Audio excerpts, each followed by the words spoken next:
Hello everyone. We are glad to be here. Uh, I guess we are able to start, but first, Karina, are you here? Yes, I am. Oh, nice. Okay, I need to people to get in. So again, thank you everybody to be here. It's a pleasure to share some ideas, mostly about cloud native microservice with microprofile and Helidon. With you guys. I have a huge pleasure to stay with Karina Varela. She is principal technical manager at Red Hat. She is a technical person who has more over 10 years of experience. She drives several communities around the globe. So key or knowledge is everything by Red Hat. So Java as well. She received the Red Hat Champion Award last year. Uh, she writes book and articles mostly about Java and cloud, and it's a must to follow her on Twitter or LinkedIn. So Karina Varela on both social media, but instead of A, it's a 4. Let me share the link here. Thank you, Otávio. Okay. Oh, yeah, I could finally find the how to change a Zoom thing here. So, hello everyone. It's so good to be here with you today. So, with me, I have Otávio Santana. If you don't know him yet, he's a big rock star in the Java world because not only he is a great developer and engineer, actually staff engineer, but con- he is a actual contributor of the Java itself, not only coding and committing, but actually helping to lead specifications. So he's working with the Eclipse Foundation, with Apache, and many more, including the CNCF and Linux, right? Linux Foundation also. I'm starting Yes. to lose the count of all the foundations you are involved with, Otávio. It's too many. Other than that, he also loves writing. So you will find several books and also articles from him all over the place. So please access his webpage, otaviojava.com, and you can find all the details in there, including his social media. So, Otávio, I think it's enough about us. Like, we should stop talking about us and start to share a little bit about what's coming and also to know the guys and girls, if we have girls, that are here, because we are going to have a really intense day. And one thing we would like to share with you, Otávio, while I'm speaking, please share your social media also on the chat. So, Okay, I can do it. one thing I would like to let you know is that we are pretty used to following the chat. So please share any comments or any thoughts or questions as we go on the chat. You don't need to wait for moments where we will say, "Hey, question time." We don't need those stop moments. You just need to just drop your comments and questions on the chat, and we will be able to follow it. Okay. Yes, so I think So us as a open bar conversation where we're able to hear, share ideas. So what I enjoy to do this kind of training is it's a time to learn, not just for Karina, but from everybody because everybody here is a senior developer and has a lot of experience. So it's amazing to be here to share and to give some experience and also receive some experience from you guys. exactly. Uh, so before we get to know you a little bit more about you, let's just know what to expect from the training. So this is a training focused on microprofile, microservices, and cloud native solutions. We are going to deliver it using Helidon, so you will be able to to feel the developer experience of Helidon. Okay. We will have 2 days of enablement. this time zone is actually, we need to set the time zone here, right? Because anyway, it will always, it will start on the same time on both days, and it should go until 5 p.m. If it started at 9 for you, so you can have an idea. Okay, so on the first day, we are going to get to know each other better. Also, we will learn about what does it mean to have a microservice architecture and a cloud native architecture, because these two things are different, and we can use them separately. So it's important to understand what they are and when to use them. Also, we will understand about microprofile. What is microprofile? What is the difference from it to Jakarta EE? What is Jakarta EE and what is Java? Where did Java EE go? So we will discuss about these things. You will get a really good understanding of CDI. And by the way, this is one of the most, well, of the favorite specifications that Otavio has, right, Otavio? So this is one of his children. Yes, my baby. It's not my youngest one, but yes, I still love a lot. Yeah. And then as we go through all this content, you will be able to try it with labs also on your environment, okay? We will also have times for break, time for a lunch. So don't worry about this. We want it to be smooth, and we want you to be able to follow us. So let us know when you think it's too much, when you need a break.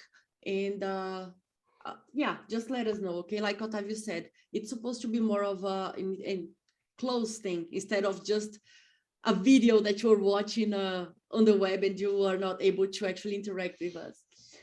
So let's learn also about the specification, the way to implement REST services based on the specification. And actually, we will do this throughout the whole course. So we will learn about JAX-RS and also how to document our APIs using OpenAPI. We will wrap up the day with a challenge, which is basically a hands-on challenge where we will give you some prerequisites and you are supposed to try to solve this problem. Starting tomorrow, we are going to discuss about this problem, the best practices. We can even go through solutions that you have developed yourselves and talk about it. And then we will talk more about new content. We can talk more about this later on. But it's time for us to get to know each other. I know you were hoping for us to get to this moment, right, Otavio? So I think the best way to do this is for people, for those who can, open the microphone, okay? Those who can't, just feel free to type on the chat. We can read it out loud. I know it might be too early or too late for some of you, so don't worry. So we would like to know, first of all, your location. So where are you based? Let me write this down in the chat. Where are you based? Your experience with MicroProfile and Helidon. And what do you do in your daily work? Are you a developer, an architect, an experienced developer? You're already contributing to open source and things like that. So just let us know a little bit more about you, okay? So I think we can go on the order of the names. So the first one would be Abjit Badge. Hello, Abjit. Yeah, hi. So I am hello. So I am based in Bangalore, India. So currently I am a software developer working with Oracle, and I have 6 years experience. So I basically worked on I recently joined this company. So previously I worked on mainly microservices using Spring Boot. So Helidon and MicroProfile are really new to me. So Cool. You yeah, said you work at Oracle. yeah. Now I Oh. join. Yeah, And are you a software developer, like an engineer for some of their products there? yeah. That's I am a software developer for Yeah, but some. which products? It is a new product. It is called ECP. Oh, very So cool. yeah, Nice to meet you, Abjit. yeah, nice to meet you. Yeah, as well. Thank you. So what about you, Alex Popescu?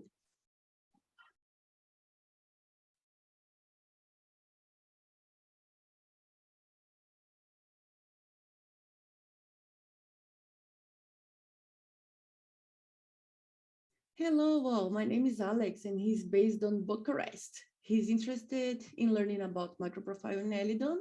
He's an engineering manager and don't have too much time for work.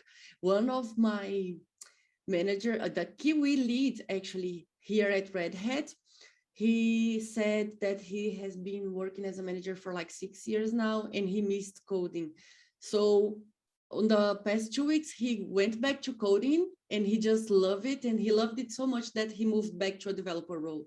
So be aware, cautious. You might just love coding again and move to another role. I'm just kidding.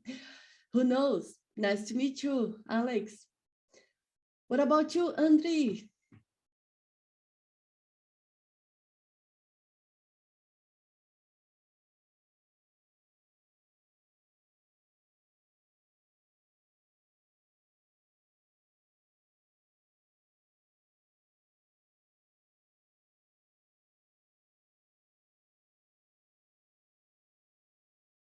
I think Andre is maybe typing or not able to speak right now.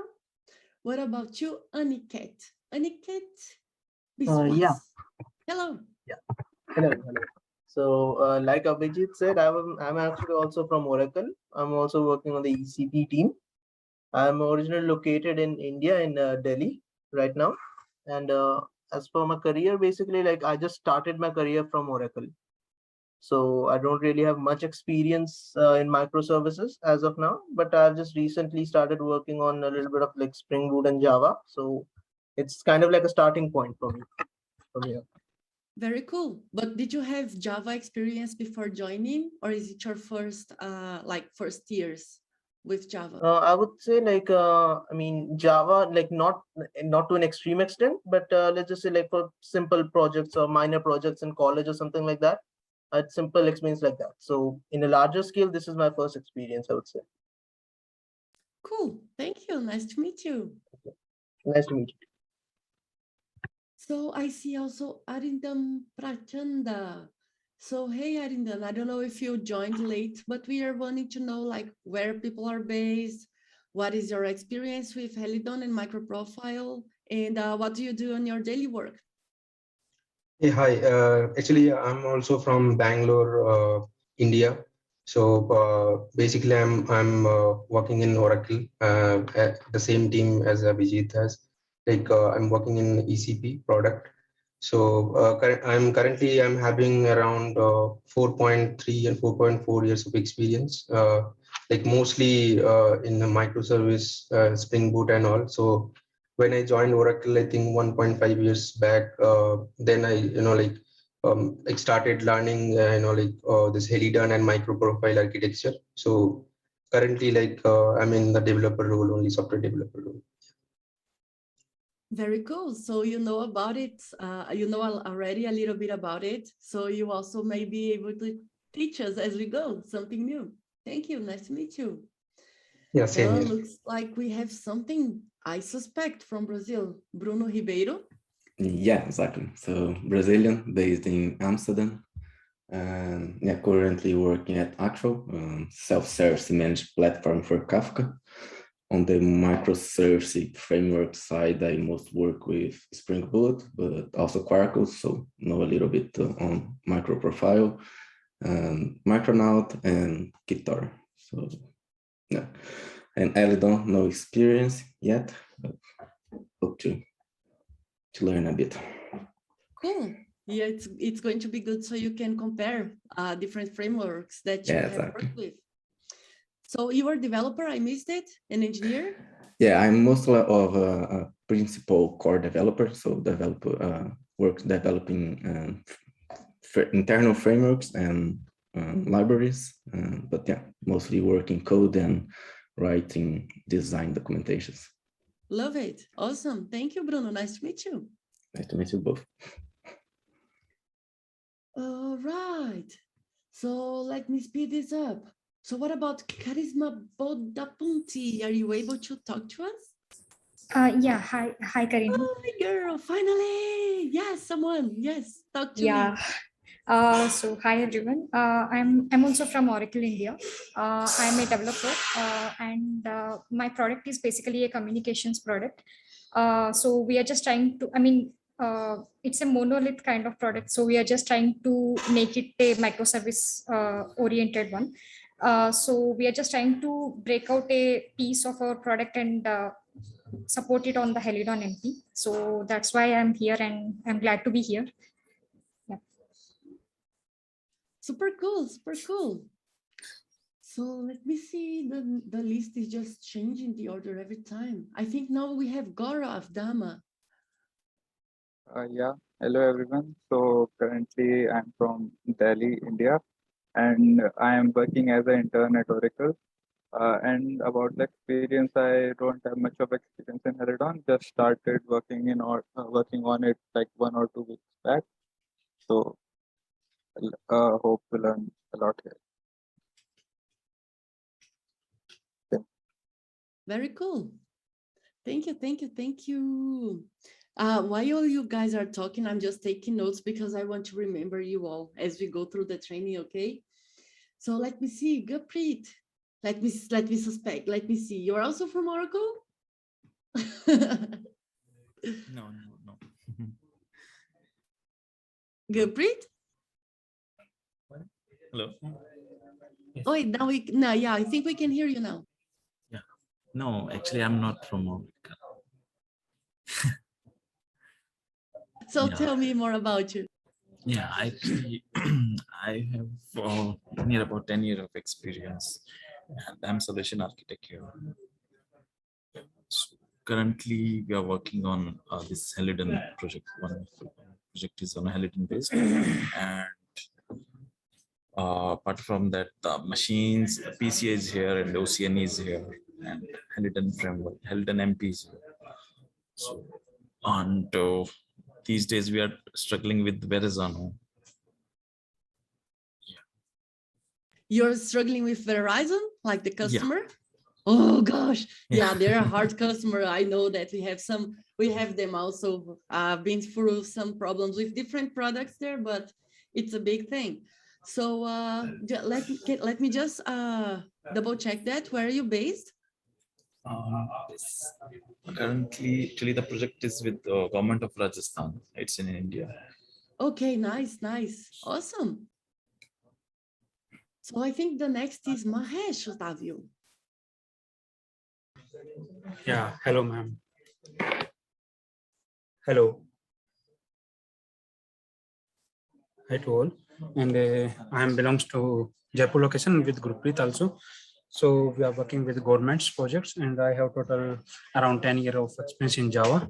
So currently we are working on Helidon. So we are facing little challenges about that. So we've also much awaited session for me also.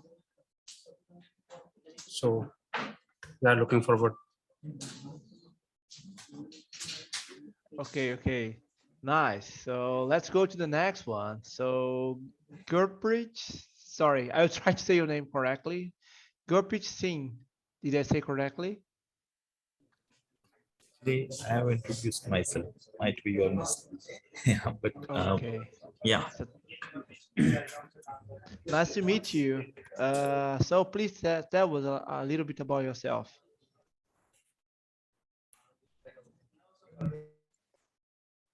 He already said that he already introduced himself.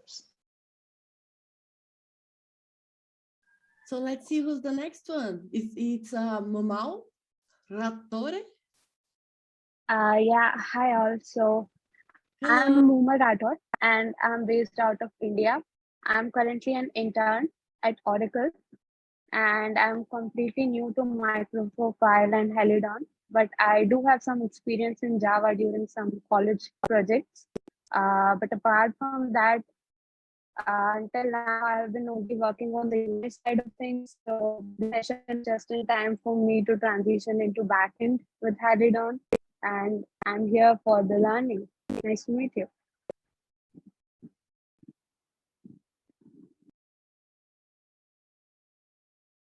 Okay, let's see who is next. Nagarajan. Hello, nice to meet you.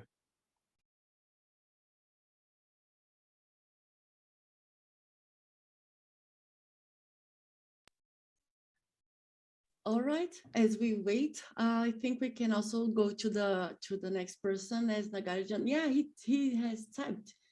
He's from Chennai, India, cloud native developer. Ooh, this is awesome.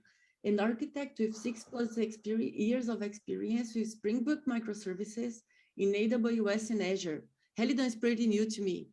Helidon is new to you, but you know about cloud native architectures. So this is already going to be awesome, an awesome experience for us to learn also from you and share a lot.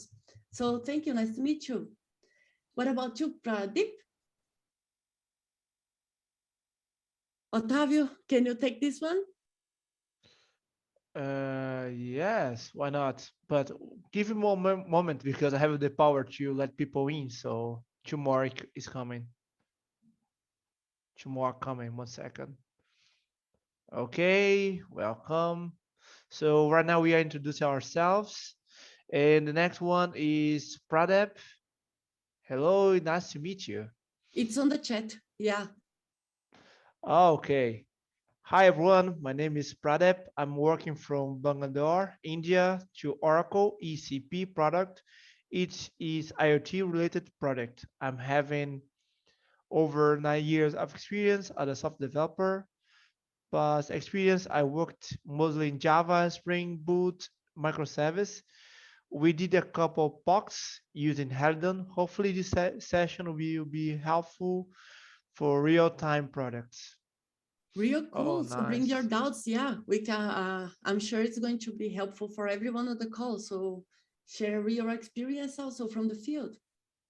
Okay, We have let's a go to the couple more to next one. go. PSR. Yeah. Hey everyone, I'm Abhishek. I'm from Hyderabad, India. I have been working as a software developer at Oracle for 2 years now. Mostly our product is a monolith based on Java ADF framework. Our product is currently in transition for breaking the monolith into microservices, and we are currently planning to use Helidon for our microservices. So I have zero experience on microservice or Helidon, so this will be a learning step for me. Oh, nice to meet you. Nice to meet you. What about Ravi? Yeah. Hi, everyone. So I'm Ravi, working at Oracle. So I have total around 17 years of experience. I'm primarily into Java platform development. So I'm also part of same team of Charishma, who got introduced earlier. So we are building on a microservice from a monolith application and currently exploring the Helidon framework. So it's pretty much early days for us, and hopefully we'll get some new learnings in this training. Thanks. Awesome. Nice to meet you, Ravi. Yeah, thanks. We also have another Ravi here. So there are two. The one who was speaking to us was Nagu Bandi, and now Dikshit has shared. I am Ravi from Hyderabad, India. More of 7 years of experience working as a product leader at Oracle. Very cool. Full stack developer in ERP, and have just started with Helidon. Whoa, we have very diverse audience that we have today. That's pretty exciting. We have 4 more people to go, I think. Yeah. What about you, Siva Edamakanti? Hi everyone, I'm Siva from HGBU. So I have been working in Oracle from past 2 years as a software developer. So I'm working in a product where we are building microservices out of monolith application, where Helidon came into picture, and we are in a progress of learning Helidon as of now. So that's it about me. Oh, nice. So 2 left to go. So the next one is Vazatin Kola, sorry. Hello, nice to meet you. Yeah, hi. I am Vasanthi, based out from Bangalore, India. Like I have 10 years of experience in Java JTE technologies. I just joined Oracle and I'm new to this Helidon. Just started learning this Victor, Helidon. did you say 10 years of experience? Yeah, I have around 10 years of experience in Java JTE, but I have worked in different frameworks like Spring Hibernate, Spring Boot. That is very awesome. You will be able to feel like people who are very used to working with Spring Boot will be able to feel the difference of when you go to a way of coding without vendor locking. So you're going to use everything based on specifications. You're going to kind of feel the difference a little bit there. So nice to meet you, Vasanthi. Vasanthi, yeah. Thank you. So let's see the last one, I think, yeah, we need Tarini and Yagnesh. You're the last one, I guess. So let's go with Tarini. Can you present yourself? Talk a little bit about you, where you're based. Yeah, sure. Hi, Octavia, and hi, Kiran. Is it Kiran or what is your name? So I am Karina, and Karina. this is Otavio. Yes, nice to meet you. Yeah. Well, so I didn't know that this meeting is going to for a long 8-hour meeting. And sorry, that's my mistake. But I was thinking it's just based on only 2 hours or something like that. So to give some heads up about MP framework, right? But anyway, it's very long, so I may not be continue for full time. But is this recording, right? This meeting is recording, right? Yes, it is recorded, and all the exercises and everything is also open source, so you'll be able to access it anytime. Yeah, that will be great actually, because some of them cannot be continued for 9 hours because it's different time zone, right? Yeah, but anyway, let me introduce myself. I am Tarini and I am from India, and I am a freelancer, and mostly my clients are Oracle, and I was working for lots of other companies, but I left all of them, and I'm now a freelancer. But because I'm working in Oracle for one of my project, and they're using some of the technology related to order management, and they are hosting all these applications in cloud. Okay, and due to some restriction, they need to find a particular application which can communicate to different REST API from order management. Okay, and the middleware they're trying to use is MP, this microservice, and Oracle is providing this Helidon, right? This is an Oracle product, open source Oracle product. So they are trying to use that product. So we are also trying to use that the same Oracle product, because it's going to help us in a lot of things. Like this Helidon is very useful to use REST APIs, and as well as to communicate to JMS, because our order management is basically focused on JMS communication, right? And asynchronous communication. So yeah, we're exploring lots of things in MP currently with the Helidon, and I am finding lots of challenges related to documentation and whatever internal things. It's difficult to find a solution for each and every aspect, but anyway, in this training, maybe we will get some help from you as well as from others. That will be really grateful thing for us to do. And I'm mostly looking forward to get a particular information related to microprofile configurations for the Helidon, right? And how it is going to support us in the cloud in a real-time environment, like how many requests it can handle and what kind of problem it can face at the time of connecting to the JMS, if the connection goes lost, and what will happen to the existing connections, all those things, right? And these are the questions I'm going to ask maybe tomorrow, because that tomorrow is the very good day for testing, right? And yeah, so basically I have 16 years of experience, but in this platform. But anyway, we worked in a long time in software, so most of them thing I know already. But when you are a long time in this platform, you forgot many things as well, right? If whatever comes to you in the point of view, you know only those things. I worked in Spring Boot and lots of other things. But if you ask me, I cannot answer it. But right now I'm working on Helidon. So if you ask me question related to Helidon, I can answer that properly, and I can show my project. What are the configuration? How I'm so I trying don't to need to achieve this answer one. any questions here. I can delegate it out to you. Yes, that's so good. Thank you for letting me know. Hopefully, if I can. Right now, I'm leaving Hopefully, to I can beach answer. and And by the way, Oracle has a Slack medium where they have the Helidon, all the resources, questions and answers are given to them there. So it's a very good platform in Slack for Helidon users.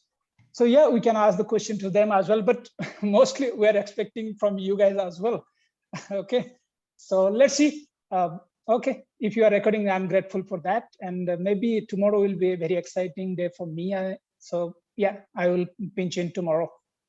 Perfect. Okay, Save nice. some energy for tomorrow because it's a long, like 9 hours, right? Yeah, that sounds like that. Okay, that's all from my time because I took lots of time. Sorry. It's okay. Don't Thank worry. you. Nice to meet you, Tarini. It's important to have discussions, and I mean, Expectations, right? We need to know what yes, yeah, that's what right. you want to Especially learn. because it's a bar conversation. So you're able to raise your hand, do your question, share what you know, and because the most important thing that we're gonna have for here is the network. So my advice is share your LinkedIn, Twitter, be able to know each other better. My previous job was at Apache Foundation, and I found my boss, David Bevins, in a conference in the Java one. So the IT area is it's so small, and it's happened the whole time. I mean, we had a conversation today, and tomorrow we have a deal, and the next day, and so on. Okay, sounds good. Okay, one more has coming. One left to go. So hello, Yanesh. Nice to meet you, Uh, and please introduce yourself. yes. So hi all. It was wonderful to know about all. And I come from India, Pune. I work at Volkswagen. I come with 3.5 years of experience as a full stack. I have briefly worked on microservices, but this technology is completely new for me. So I'm looking forward to learning from all of you. Thank you so much. Oh, nice. Very cool. I'm Very really cool. excited to be within so many experts like we are today. So as you see, we have people who are really, really experienced on several different areas. So we really recommend you to just share your LinkedIn, connect to each other, put it on the chat, and then just connect to each other as we get started, because later on things will get heavy and you will get tired of us speaking. So this was the moment for us to just break the ice, and we need to get started. So we will have some hands-on exercises, and if you want to practice them, you should have these prerequisites installed in your machine. So make sure that you have Java 11. You can either have it with JDK, OpenJDK, whichever version that you have, or GraalVM. If you want to try native compilation, we are going to talk a little bit about this. Maven, Git, your IDE. If you're a developer, I bet you have an IDE. Oh, I do bet. You can use whatever IDE you want, whichever. And you might want to use something to do the REST invocations. Might be Postman, or you might just want to use the browser itself. So it's up to you. So, Otávio, before we start, I'm going to do something different this time, okay? Okay. I love surprise. Okay, so guys and girls, I will share this URL with you now. And I will ask you to do the following thing and just let it go while you are paying attention to the explanations, because then you will save time when the lab time starts. Okay, so if you never downloaded these libraries, you can just let Maven download everything for you. So this is what you're gonna do. I will put it on the chat. Let me write it here anyway. So duplicate. So this is what you're gonna do now, just to get ready for the labs later, to save time, okay? So you're gonna clone this repository. Let me put it on the chat. So you're gonna clone this repository to your machine. You are going to access the folder, Helidon micro stream, training labs foundation, and then you're gonna Maven clean package. That's all. Okay, so this is going to build all the further labs that you're going to do, and it's going to download all the dependencies. You don't need to check what's in it at that moment. Don't worry about this. Just allow Maven to download everything for you. So clone the repository. Let me put this on the chat. Clone the repository, access the folder, and run Maven. All right.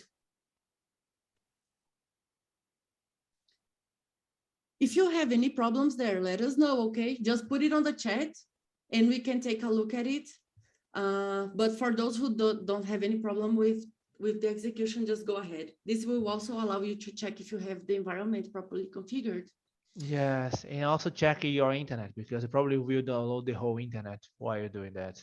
Yeah. Yeah, so that's good that that if they do that now, right? Yes. Okay. Probably you're gonna throw to internet instability because of the download, but anyway, you're able to hear, at least I hope. I didn't find a place to change my name here, so people don't know my name. Yeah, so let me see. Another thing that I could not find Okay, is... I guess I able to. Can you change my name? I cannot. And also I would like to know if we have a poll option. I think we don't in this software. That's a good question. I don't know. No, let's check this later. I just wanted to give Okay. people some time to read the instructions and do it. Any problems so far, guys? This is just the setup. Okay, it's better right now, Karina. Okay. Oh yeah, no, unknown person. Gracinha. Sorry. Okay, there you go. Thank you. So, okay, guys, and if you don't know, Otavio loves to make jokes. So when he makes jokes, it's usually not fun, but you can laugh just so he's not sad about it. So we can pretend it's fun. So just Okay, okay. Anyway, let's start, Karina. Let's talk about cloud native and microservice architecture, right? Mm-hmm. So why should we talk about cloud? Where does cloud come from? And how are people adopting it? So what does Agile has to do with the cloud story, Otavio? First, because, you know, I love history besides music, and there's no direct relationship between Agile and cloud native. However, if you take a look at the whole history about Agile methodology, and previously it was waterfall, where we had a deploy window to deploy application every month. And then the idea was, okay, we need to go faster to deploy application. We need to have more interactions. And based on that, in 2001, they created the Agile Manifesto. Even both are not related, but we are sure can say that Agile make the cloud adoption faster, because the idea of the Agile initially was to deliver it faster and faster. And one way to make it possible is to decrease the complexity of operation, mostly around delegate what I need to do. Okay. The main idea of Agile was to break down the silos, right? Because if you take a look at the whole history, Agile was to integrate people, the user, regular user, with developers, and then become the DevOps future, and then biz DevOps, and then sec DevOps, and then whatever ops and dev. The thing is that all this breaking down the silos, the main objective was to deliver software faster, but we have many different teams working in the organization, all related to the software lifecycle. So it wasn't enough to break down the silos across developers and infra people, like the infra guys, the ops. We also needed to break down the silos with the business people, the security people. So we kept on evolving. Yes, that's the whole point, right? The key point is integration.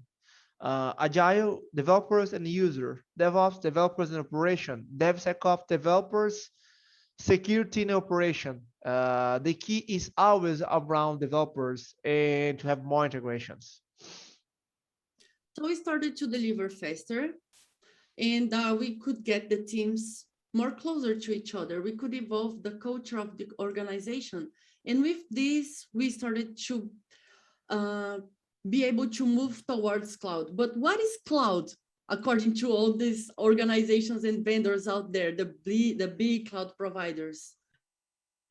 Yeah, that's a good point. Every company has your fancy definition. We have an amazing joke about cloud is somebody else's server.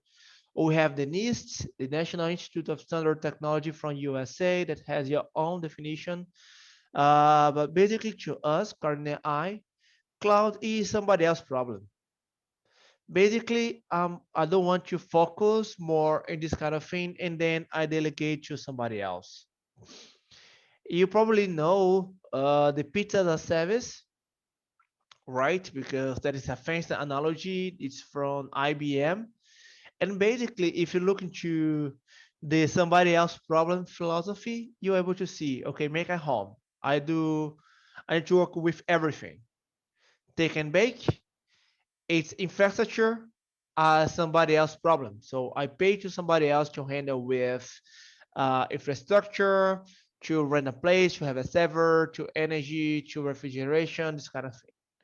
When I do a pass or a pizza delivery, is operation and hardware as a part as somebody else a problem, because I paid somebody else to hand the whole infrastructure details plus the operation, the configuration, the firewall, this kind of security issue, upgrade, downgrade, backup, this kind of thing.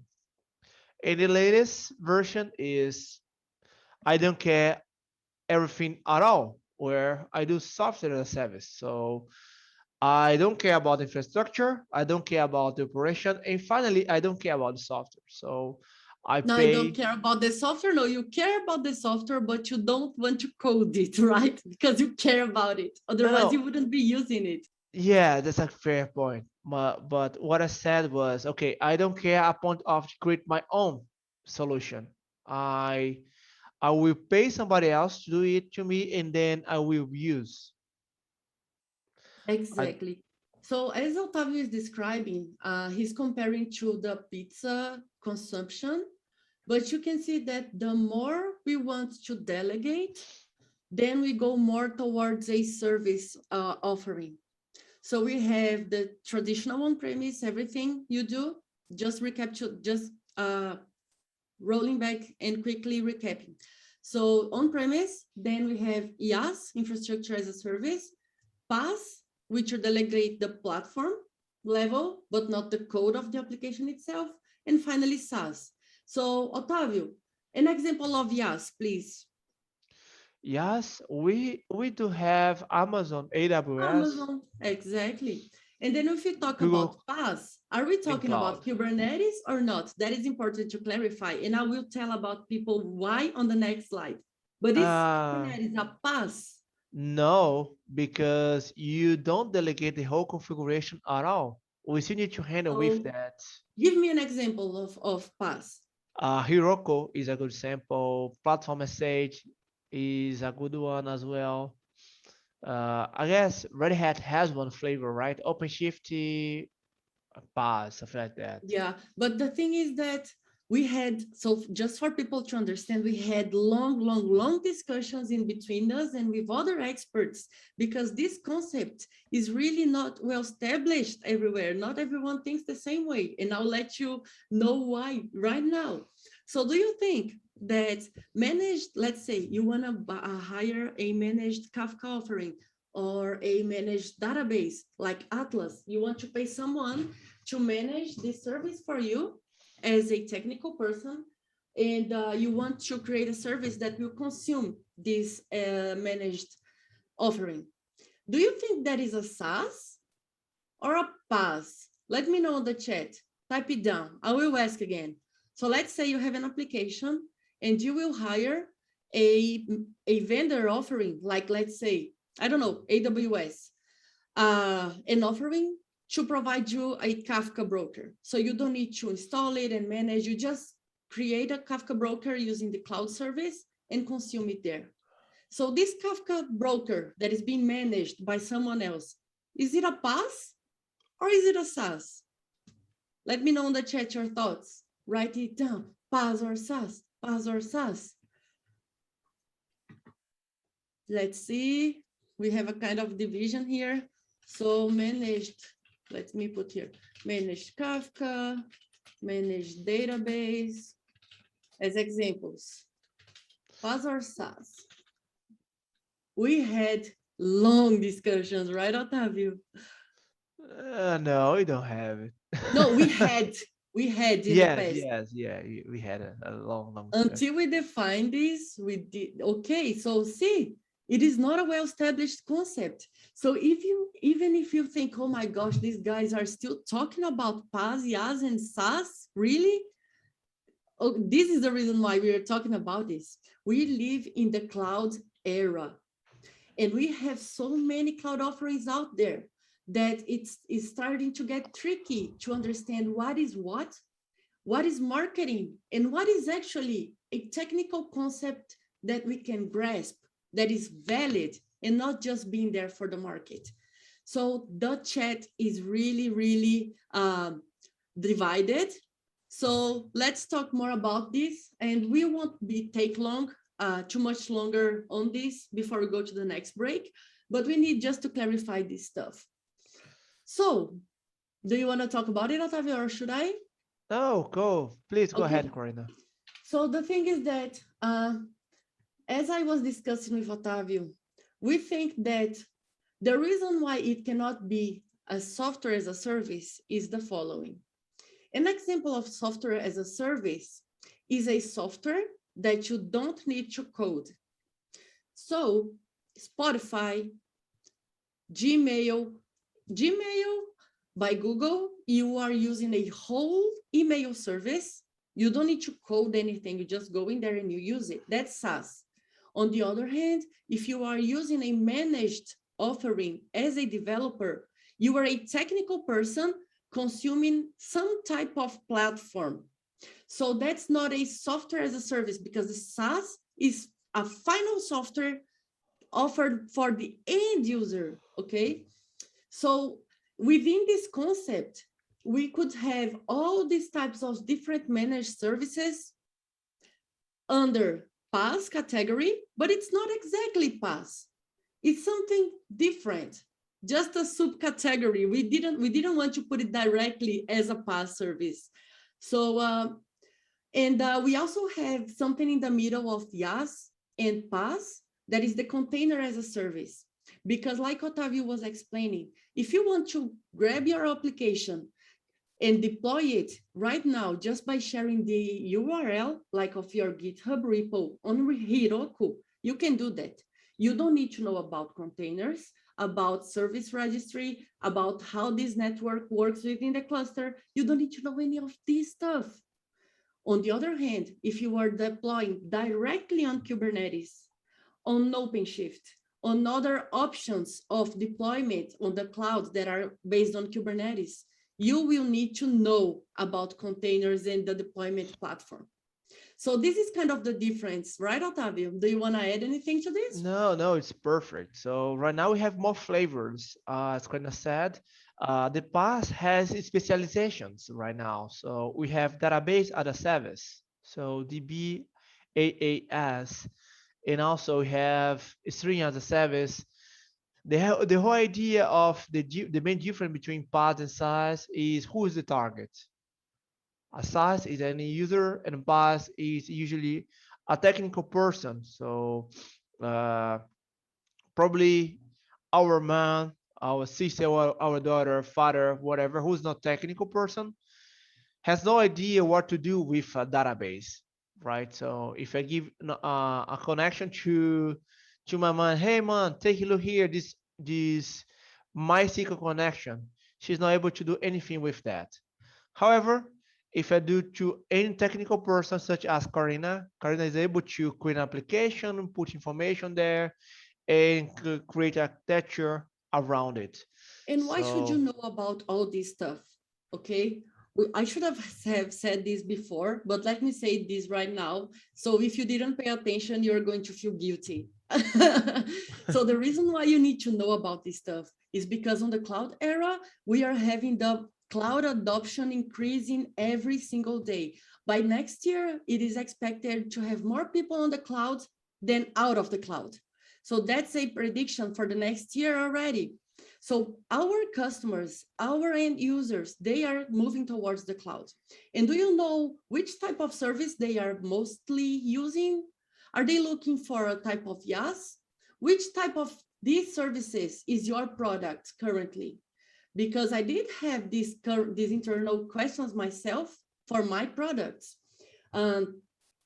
So the reason why you need to know that is, first, if you are a developer, you can know how to best code your software for that specific environment, or how to consume those type of services.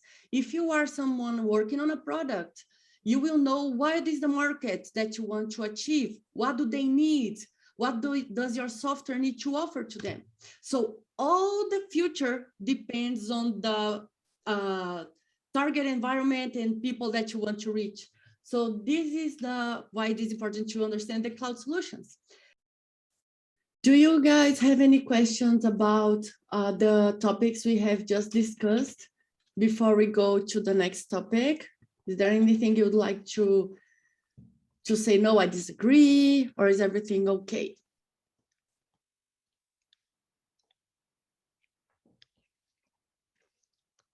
So far, so good. Nice. Okay, I was looking for the screen. Okay, I have it now.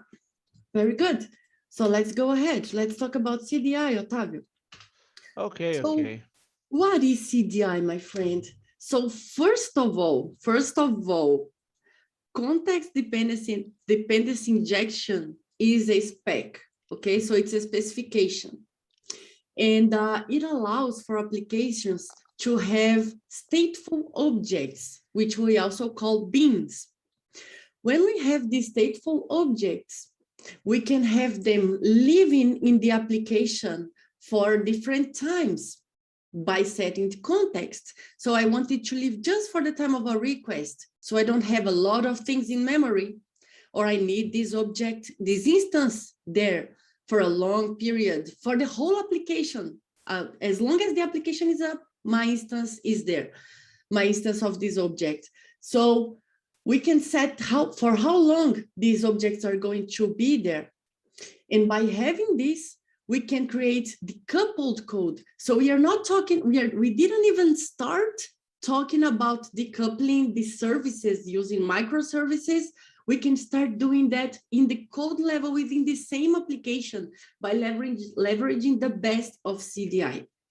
And to do that, we can use decorations, we can use annotations, and we can have events, like event-driven architecture. I can only do it with Kafka. No, no say. We can do that also on the same application. If you have an application that is all driven by events, you can do that just with CDI. So let's understand all the power that CDI has to offer But before that, let me share the basic concepts for those who are not so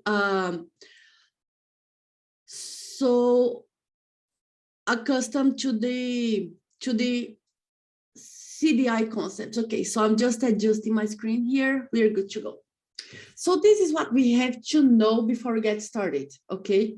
So all the CDI will be around these four concepts. We will have a bean, which is basically the object that is now tracked, so it can be stateful, it can live in the memory. Where does it live? Well, it will live and be managed by a CDI container.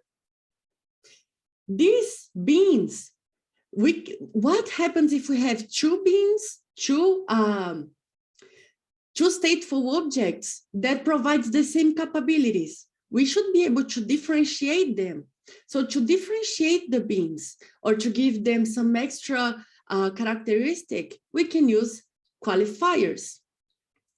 Also, as I told you right now, each bean will live for a period of time within the application, and that is what we call the scope. So if your application now has a bean with the scope, let's say, request, as soon as the request ends, we have that container going through the objects and just removing the objects that are the instances that are not needed anymore, okay? And that will happen regarding each one of these scopes. We have some default qualifiers. We can also add more custom ones. And it all starts, everything will start with the SE container. Let me repeat, everything will start with the SE container. Karina, I am a Spring person. I just use @autowired. Or Karina, I know CDI is just to use @inject. So today you will understand what is happening there and how to actually make the best of these features. If you want to know all the details, you can just go to the specification page, and everything is really well described in there, and you can really learn from reading the specification. So let's take a look at how these things works, and let's start from scratch, the really basics. So go for it, Otavio. Do you want to share your screen? He's left, Otavio. No. I'm here. Okay, let's share my screen. Second. I usually put this kind of size to make sure that everybody's able to see. Please let me know if you're able to see my screen. It's great. Basically, I will start with a simple sample where it will be a CDI, and oops, I need to admit someone here. Wait. So this application, is it like it's the first time they are seeing it? So how did you create it? You just added the folders, or did you actually create it at MicroProfile starter? No, I create from a Maven Quick Start archetype. So this doesn't even have to do anything with MicroProfile. No, it's not related. Very good.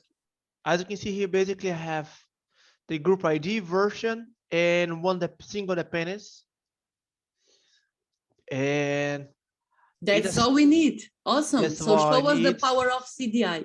It's bad because, as you can see, I'm not using a test on my product. Don't worry about it. So weld is the reference implementation? Yes, exactly. Usually the specification, Karina and we have several discussion about that, because in computer science, the word specification has a heavy use, so it has more weight in another place. And standards is totally different from popularity. Okay, a standard has one organization who defines these standards.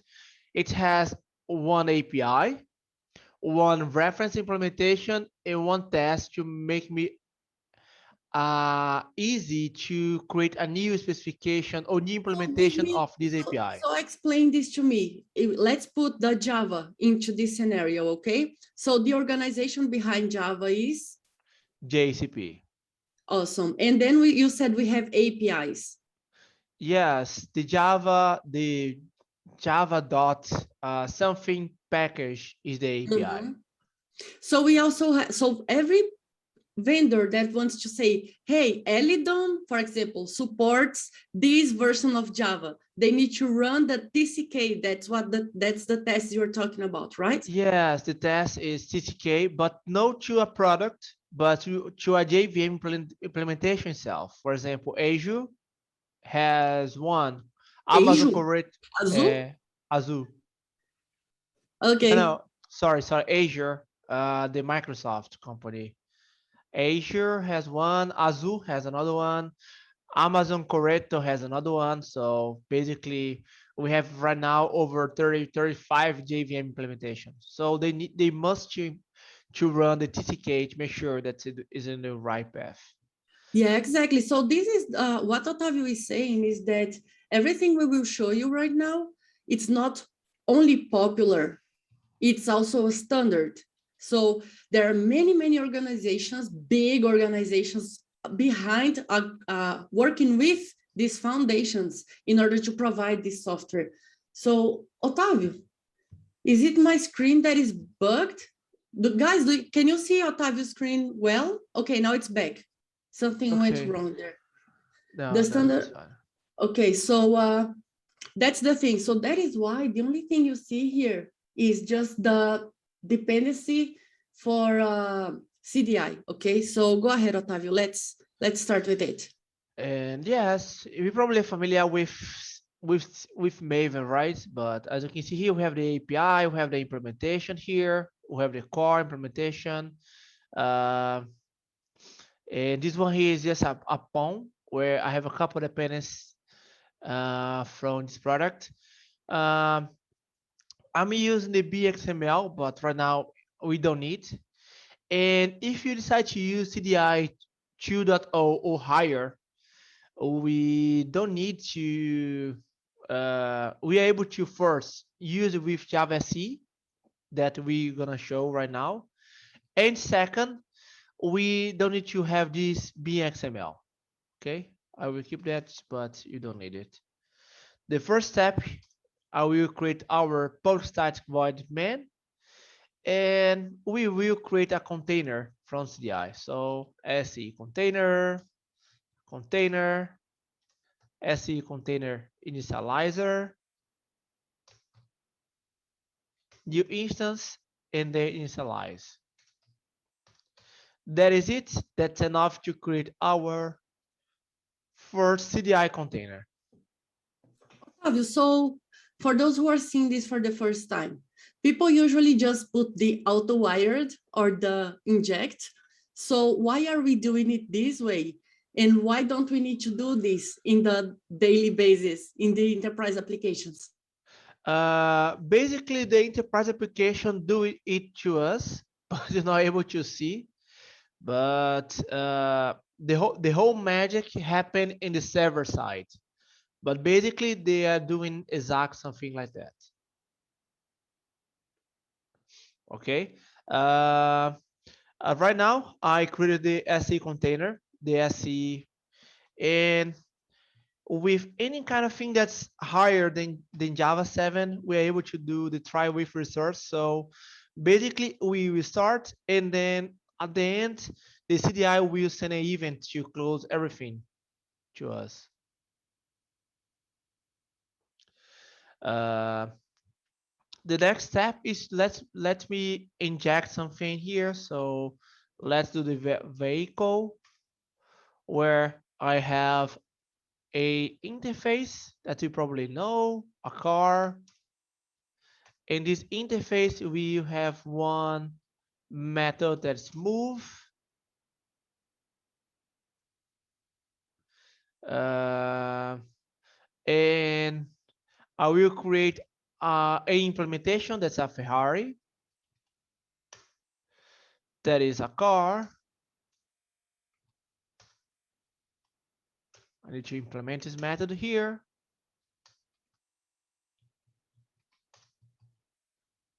Move the Ferrari car. So right now, what I will do is inject the directly in my application. So I will have my container here. Wait, inject an instance of a Ferrari or a car? A Ferrari. Indeed, I'm able to do both, right? So Yeah, but I what will are you start planning to do with now? the car container, and then I will select. That is interesting. So look, for those who are not used to handling CDI beans like this, Otávio is now injecting via the interface. So he's creating a car, and that's the interface, and he's selecting a car class. So how does the application know what is needed to, what does it need to inject there, right?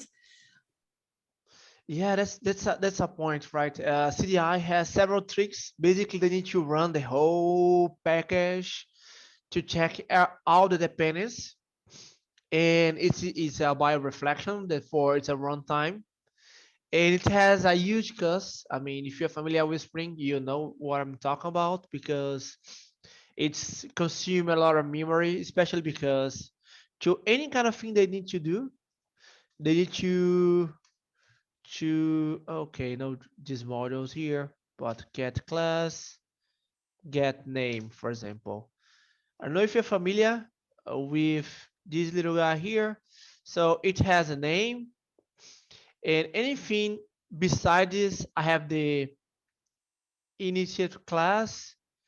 1 second, where are you? The module. Let's take the get fields. I guess get fields a good sample here. Right now, as you can see here, basically I need to take to sort the fields, and based on that, I need to run the whole field that I have, and it consumes a lot of memory. And one way to reduce this is doing something that is the data class that I forget the name here, but is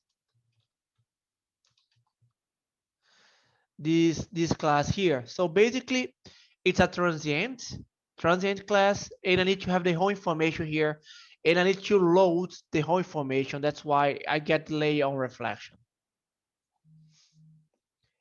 And sometimes it's not good, it's not perfect, but it should consume, and that's why we have something like CDI Lite. Okay. Otávio, which version of Weld did you decide to import there, and why did you choose that version? Sorry, say again. Can you open the pom.xml? So Yes, which yes. version of Weld do we have there, and why did you choose this version? I choose this version because it is from Jakarta 3.0, and we're gonna release the Jakarta sorry, 10. Jakarta 9. You're gonna release the Jakarta 10, where the 10 will break a couple of things. I decided to use this just because it's before the Big Bang package rename. So Otávio, the let next me share my version. screen here while you're saying stop sharing your screen and keep on talking. Let me share my screen here while you are talking. So yeah, so keep on talking. Because you said some stuff, you were talking about the Big Bang. Yes. The Big Bang is basically instead of Javax, we're gonna use Jakarta name package. Okay. And it's happened because Oracle give the products, the Java EE, to Eclipse Foundation. However, Oracle does not give the name Java because In the Java world, we have a Java with meaning of everything. So Java means the platform, Java means the Oracle product itself, and so on. So we're not able to use Java or JavaX anymore. Right So now, Otávio, JavaX belongs I only think to Java SE. we should hold a discussion on Jakarta migration to when we get to the Jakarta topic. But I think it is important now to show, for example, the thing that you were mentioning on why you chose that specific version. So as we are saying, this is the beauty of using open source and specification together, like two stuff at the same time. So since this is all open source, if you go to Jakarta EE, for example, you will be able to see the details for the release, which are the implementations that passes the tests that Otávio mentioned. And you can see the documentation with all the specs in the platform and which version they are. So here, for example, if I wanted to use, I don't know, concurrency, I would have here all the details about it. Okay, so you can see everything, and each of these might even have their own documentation and own details also.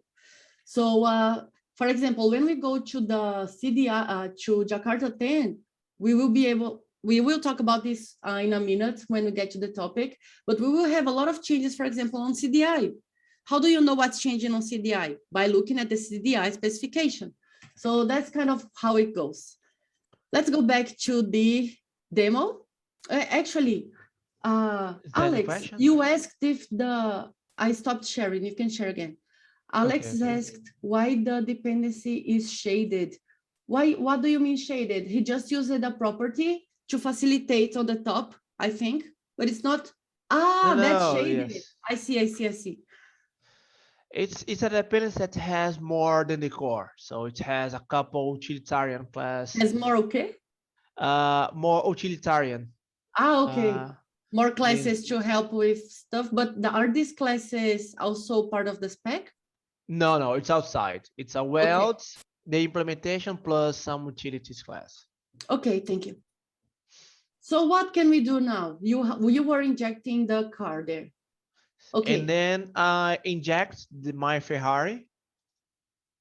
As you can see, I move the Ferrari car. So let's run again.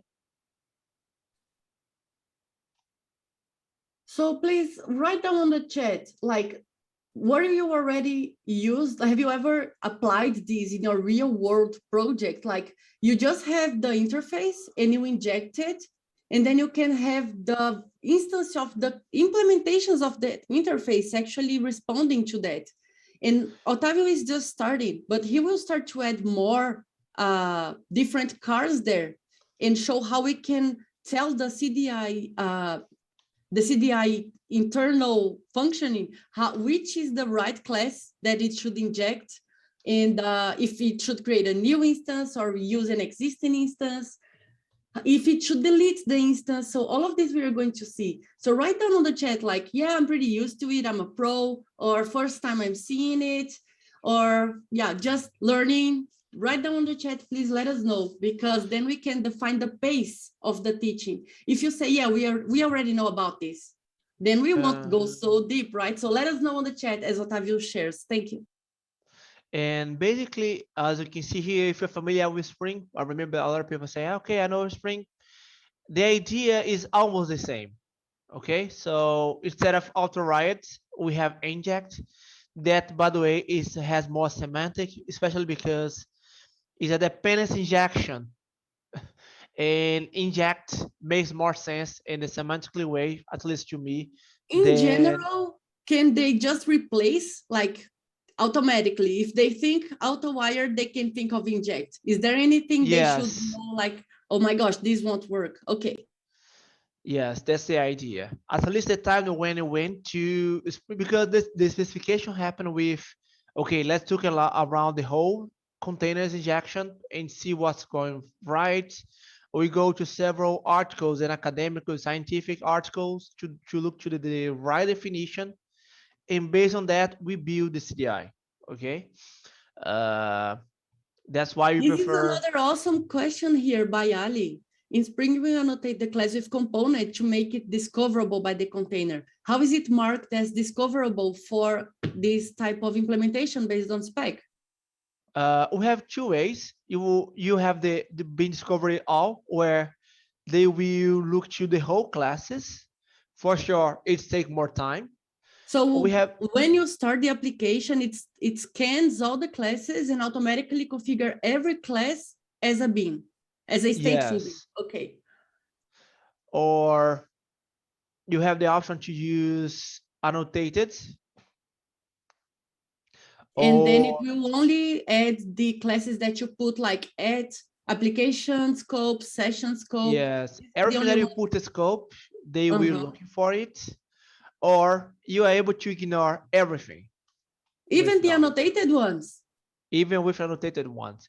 Think about, okay, I'm gonna use the integration with this library. And on this library, I don't care about anything inside. So we have the option to use none. All right. Any questions on this before we move forward? And we have the components, but in CDI we have the context. So we have several scope here. We have application scope, we have session scope.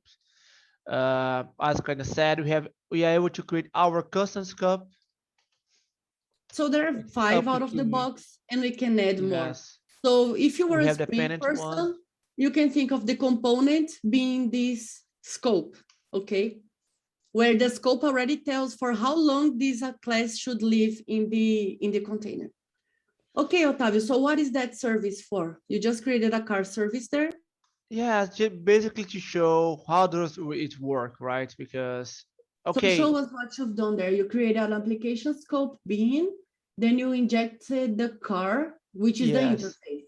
And then you have a method that tells the interface to move, even though you didn't select which is the type of the class there that's been implemented. Okay. Yes, but Otavio, right now I have besides I have the 500. Oh, don't you have an easier car? I don't know. I don't have enough knowledge about car. But what happened when I have my 500 car here? I put it simple because both are Italian, right? Both are what? Both cars are Italians. Ah, Italian. Okay, awesome. I know you had some reason behind it. Okay, so we have 2 classes now that implements the move method. So let's see the exception there. So we have 2 classes that implements the move method, and that implements car interface, and you're trying to inject a car and tell it to move. So what happened? Yes, as you can see, the CDI shows us 2 options. And he said, okay, Otavio, you need to choose which one should I inject because I'm not able to identify the one. We have 2 ways to define that. I'm able to just come here and find this as a default. So when I don't put anything, oops, this one here will be the default, but also this one here is also a default because when I don't put any definition there, it's a default. So it's default by default. Is default both by are default. default. Okay, both are default now. What can I do is to create qualifiers. So I can come here. I can create, for example, a annotation, car, I don't know, car brand. I'm terrible with names right now. And I will define it as a qualifier. I do orientation by runtime. My target will be by the type, the method, and the field. Okay.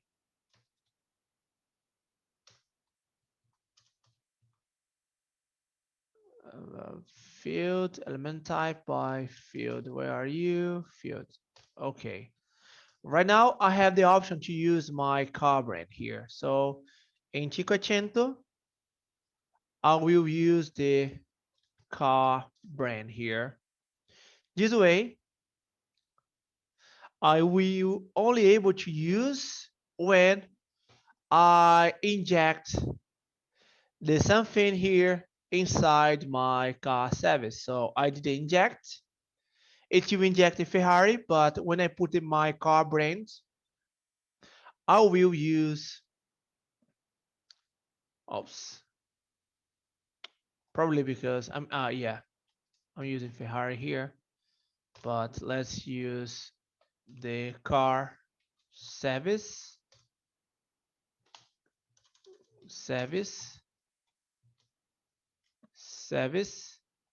and then move. So let's run again and see what's going on. So 500 moving. Okay, right now I have the qualifiers to identify each one I should or I should not use. Can you show the qualifiers again? Yes. Just open the class, yes. Okay. No, on the car. On the car. Okay. Okay, nice. And the car brand. Perfect, yes. So guys, so far so good. Can I do a next step? Is okay for now.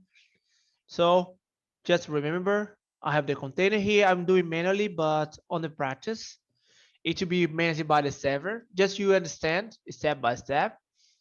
Then I moved to inject a class, right? So I create my car and then my implementation. For sure, if I want to use directly my implementation, it's okay. So container equals container, select Ferrari, and then move. It's okay to do directly the implementation. There is no issue with that. Otávio, before you go ahead, can we go back to the service, to the car service? Yes, I can. Okay, just reduce the font size a little bit. It's too big. Okay. Just a little bit. I think if you hold Control and scroll, it changes the font size. Like 20. No, it's Linux. Oops. Okay, we're able to do jokes about Linux right now. But anyway, let's put like. Gosh, that's so hard to change. I just Okay. think, okay, it's better now. So you can see everything in one place. So Ali, in this car service, the only thing that Otávio is doing is he has a layer. Let's say if you are in application, in a real application, like you would have this middle layer, right? You would have the objects, the modules, data objects, and you would have the middle layer, the service. So in this service, what he's doing is injecting the car and allowing it to move by creating the method. But the thing is, which car, notice the car is an interface. So which car are we injecting? So that's the catch. That's the thing about CDI. So I wonder if this is clear to everyone. Do you understand, like looking at this code? Looking at this code, I bet that just looking at this code, you cannot answer, but let's see. Looking at this code, which car is this class going to inject? Is it going to be Ferrari or 500? You should have an easier name to say, Otávio. Gosh. So I wonder if people have are okay with this. And I have just researched, I have just searched, and I see here. So right now it is almost 6 a.m. for me. It is almost 2 p.m. for some people at India, also for Bangalore. And what about you, Otávio? What time is it over there? It's 9:40. So it's not yet time to feel sleepy, okay? You should be waking up. You should be talking to us. We love interaction, okay? Yes, so let's do the next move as well. So yeah, for example, Ali imagine. understands now. So what are we going to do next? You were the putting idea, on the other class, Otavio. You were putting Ferrari there to move. What were you going to show?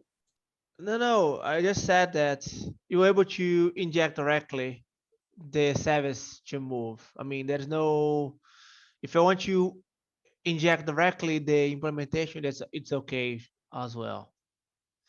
But right now, imagine that I want to know the whole uh, car instance that I have on my system. So, for example, Like I you have mean all the types of objects. all types of the car. Okay. So I have the cars here. What can I do? I will inject, and then if I want to any car, I'm able to do this kind of thing. So any car that I'm gonna use, move all cars. I'm able to do one thing like this: car, string, and for it, car, move. So basically, what are we gonna do here is move the Wait, whole before car. you run this, go back there. You went too fast on the last thing. Where? Just go Because back, it's a yeah. car. Don't worry. Okay, I know, wait. So notice what's going to happen here. Remember that every time you try to inject some object, if it doesn't exist, it will create one. And if it exists, it will inject the existing one, okay? So Otavio is saying, I want a list of all the cars that are here. I want any car. See there? So that's a list, I think. Right, Otavio? Yeah, it is a list. Yes, it is a So list. then on the bottom, on the move all cars, he's just iterating on that list and invoking the move method. All right, so now you can go to the next class. There's a question. Do you have to do a boilerplate code for every single implementation of cars to qualify them? No, you don't. I don't know another car, Cinquecento, Ferrari, Fiat, I Lamborghini. guess. No. Oh yeah, it's Italian, but the next one will be, I promise you. Fiat,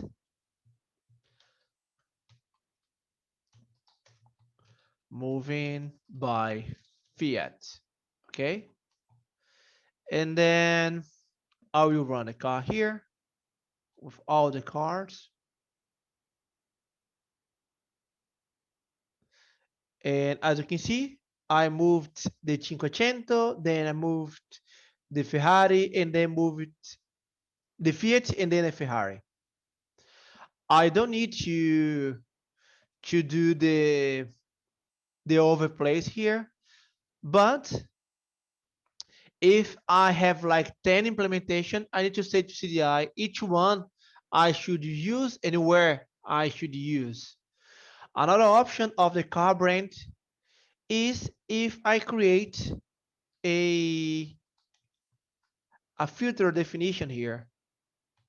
For example, I can put a none or a string value. For example, here I put a car brand, and based on that, the Cinquecento need to put, I don't know, cinque as a filter.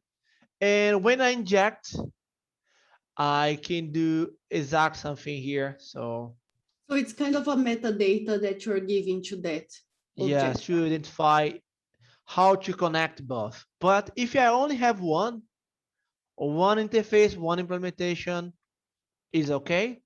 Or if I don't need to specify like this one here, it's okay as well. Okay. Is there any question about it? Looks like it's so far so good. Okay, so far so good. Because the whole point is to teach CDI to produce something, to destroy something, everything about events. Okay. For example, I want to teach CDI to inject a number or any kind of class. So I put a car. Let's put a truck here. So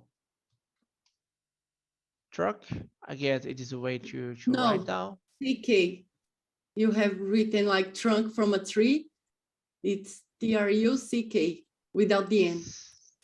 CK, okay, rename. Truck. Okay. So right now I have this interface here, this class here. That is, no, let's create an interface. And then I want to, for some reason, I want to inject this guy here. Truck.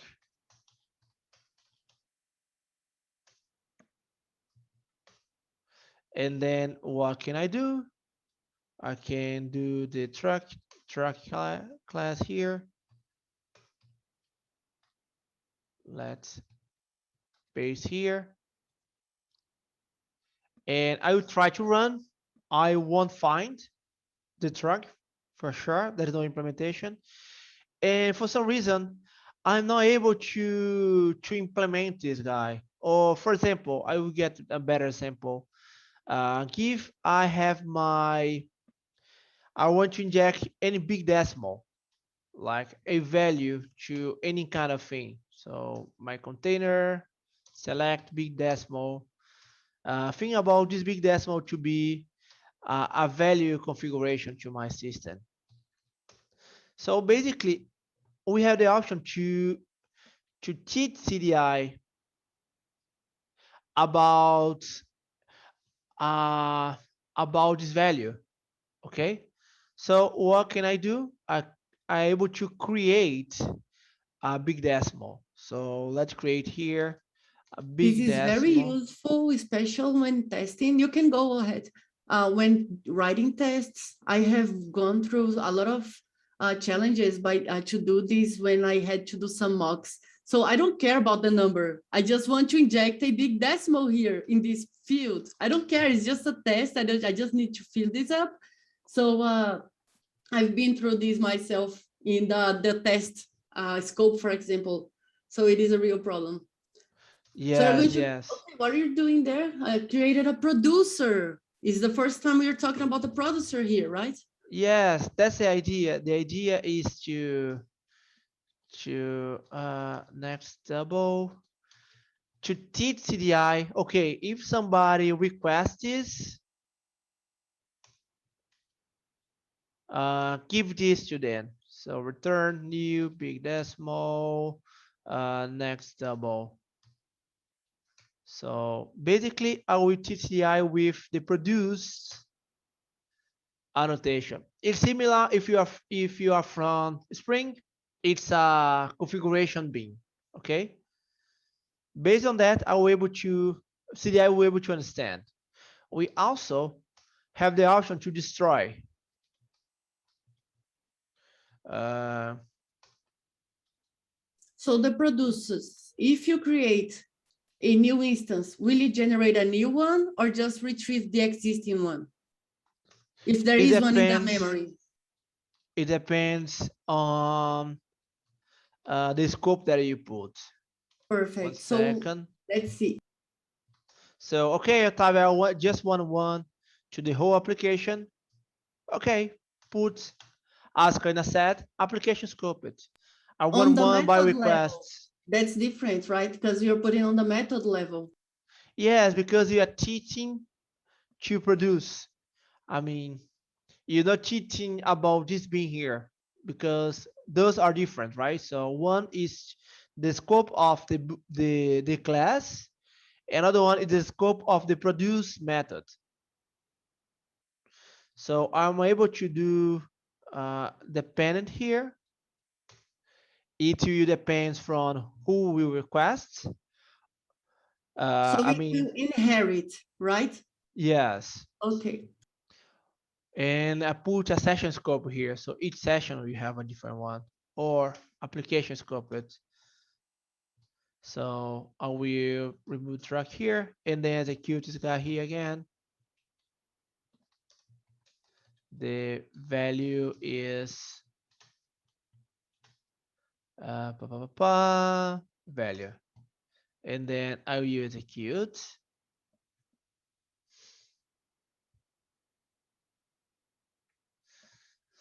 And as you can see here, I created this value here, and in the dispose method, we don't need the number anymore. For sure, with big decimal, it's not a clear sample, but think about connections, where every time I create a connection, I need to close this connection. Okay, to SQL, it doesn't make sense to have one by application scope, but maybe with session scope or view scope or something like this, or request scope. So Very cool, a Otávio. I love it. new request, we open a connection and then we close the connection every single time. So it's up to you. With So NoSQL, it's a when we different. have the produces and the disposes there, the only thing we are doing is keeping an instance of the object in memory or taking it out of the memory. So you can keep your memory consumption aligned, like just control it in another level, right? Yes, exactly. Because everything's around events here. And you're gonna go through this with more details. And basically, we create a container, and also we are running try with the source. When the codes end, it will call the close method, and then we close the CDI, where it will request you fire the dispose method to any application scope. Oh, Otávio, but if you have a request, when the request is end, it will fire the dispose method as well. So it depends of the scope of the produce. Okay. Okay, Otávio, but sometimes sometimes I want to inject my logger somehow. For example, I have my car service and I want to inject my logger like this one here. So I don't care where this logger come from. So I don't care if this logger is configured to use Elasticsearch, StackSposh, or whatever. I just want to use this logger. How can I do that? So we able to create the logger producer. This is something cool, especially for the senior and architects, because as you see, like as a junior or someone who's getting started, starts coding on your application, you will provide this archetype for them, this quick start, the boilerplate code, and they will just use it. So as you are able to create this type of functionality and capability, you are creating the coupled code, right? That they can easily use. They're just injecting the logger and they don't need to care about how it's implemented, the complexity of stuff. Yes. And also think about, okay, I want to care. I will get the name, the member here, declaring class and this name. And I will create my logger. So logger, get logger, declaring, and that is it. So based on that, I will inject my car service. Let's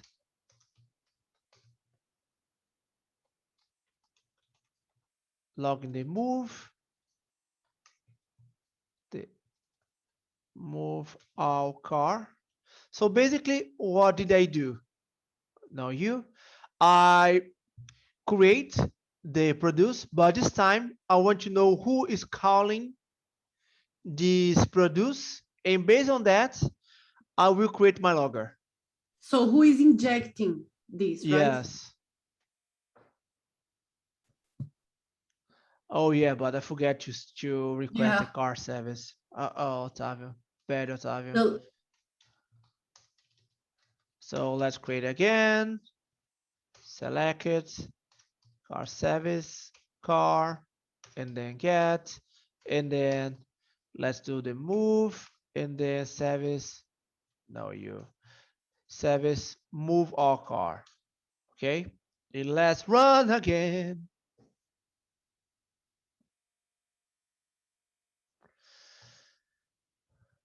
So basically, I put some log here.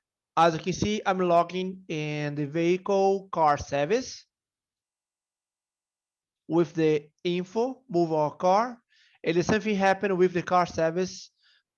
And as you can see here, hey Otávio, how do you know they know about it's exactly this class?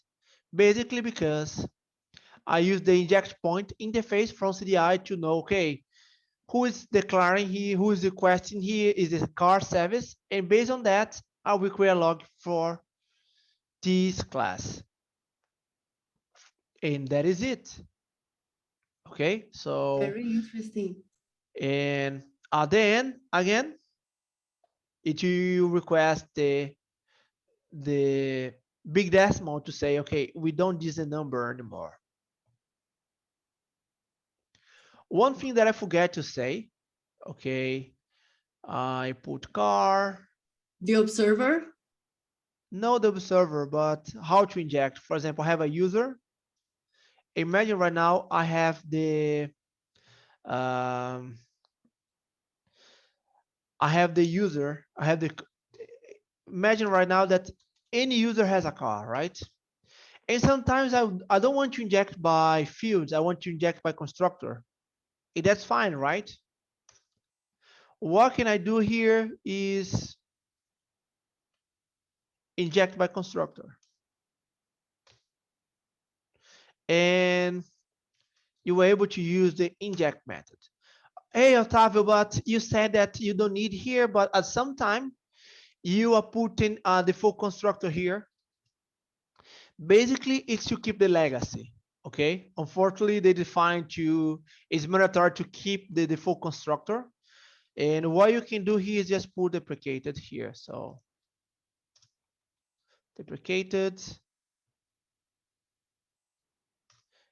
For sure, documentation is important, right? So you are able to explain why it's deprecated. So please. So again, I will raise my hand here for everyone who are doing something in parallel. So notice this thing that Otávio just did here. You will see that on the challenges, on the exercises, you will see this deprecated there. And then you are going to ask, but why do you have the deprecated because of CDI? So we are going to explain it one more time because you will see it on the labs, you will see it on places, and if you were not paying attention, so this is the time. Okay, Otávio, please go ahead. Okay. Right now we will create sorry, I don't have any sample with, but no, basically but we have, it's okay. No, I mean here, Otávio, on the, you just have the deprecated method there. Okay, so based on that, we are able to inject by constructor. Okay, so this is why. Nice. You were saying that you don't have the example for the observes. I think we do have it on the demo. Yes, I can do. No, but I think we have it ready. Okay, it's up to you. Do you want to share? I will just stop here. Let me check. No, you can still share it. Okay, so let's create a sample here. I usually prefer the journalists. It's on the demo. I'm not sure. It is. Don't you have it there? No, sorry. I usually delete because I have a lot of code here. But anyway. Otávio, there's some questions here. So what happens if you remove the no args constructor, and can you run it without the constructor? Yes, I can. It depends of any implementation. Okay, so I will put user,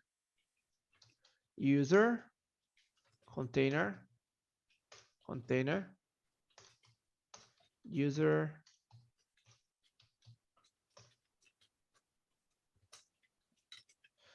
and then I did not put any method here, so let's put some method. So public void move, and then just move something like this. Let's put here, move, oops. And then I run it first time.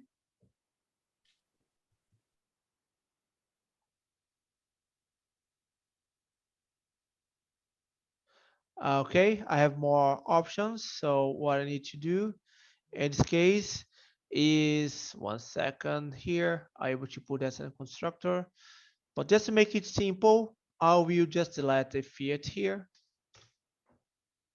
and then run. Oh, So the I reason this could is put, happening is because we had two default, so that's yes, why. exactly. Oh, sorry. Car move. Ooh, that was wow. Yes, I saw a couple of times the same thing and say, oops,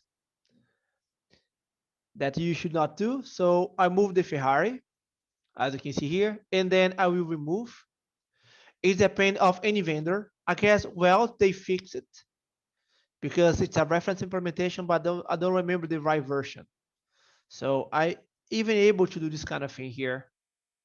And with a weld, it might work. Okay. So it's the implementation that is working, right? Yes, it's implementation Okay. calling, but it's not from the car. It's not Awesome. from the API itself. About the car, we are able to create also, let's see here, car factory.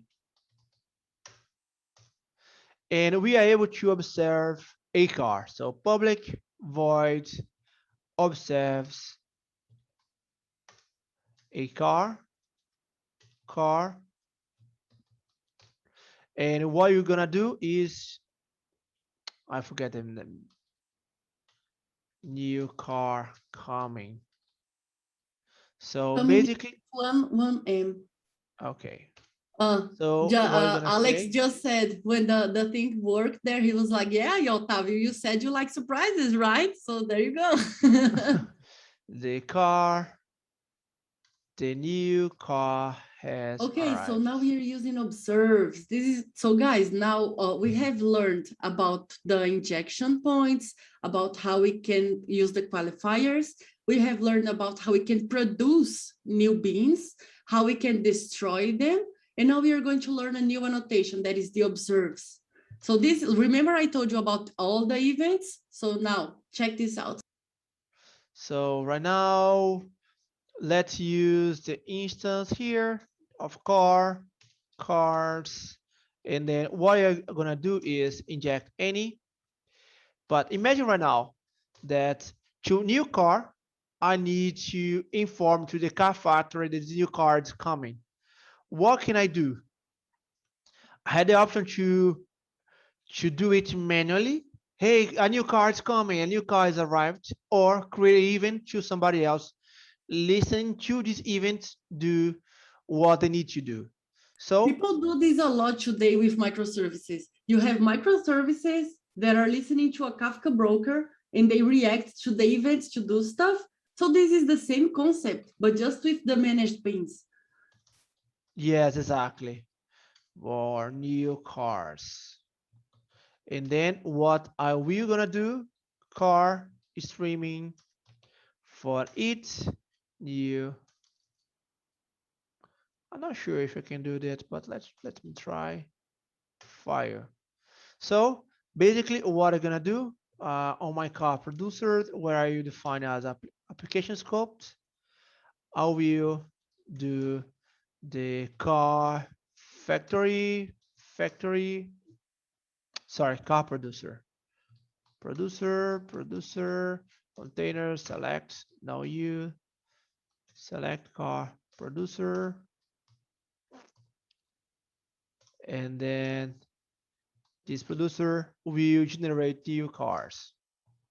And then I will run. Okay, before we analyze the output, can you go back to the car factory now? Car producer, I'm sorry.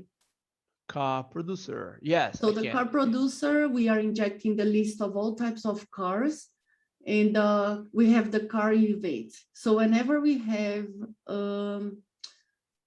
No, so for each car, we will fire an event. Okay, so where is the observes again? On the factory. On the factory. Awesome. So every time we fire an event on that class, this car factory should reply, should be listening to it and reacting to it. So let's see the outputs. Yeah, here's the output here. As you can see, I forgot to put this to string. So yeah, my bad. No, not you. Come on, choose string. Ferrari. Another one is 500.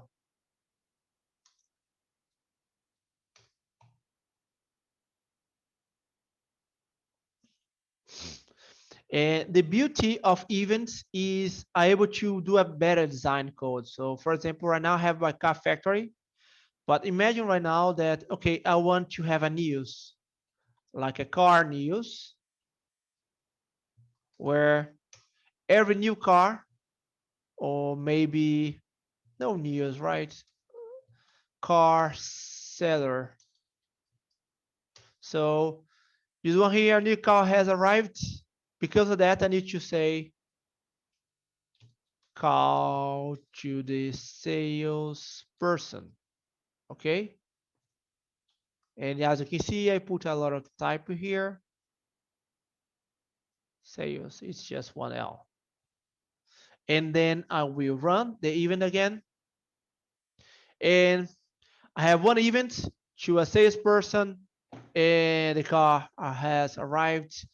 And that's the beauty of events. So able to have different treatments if without put the codes directly on my design. For example, if you're gonna work with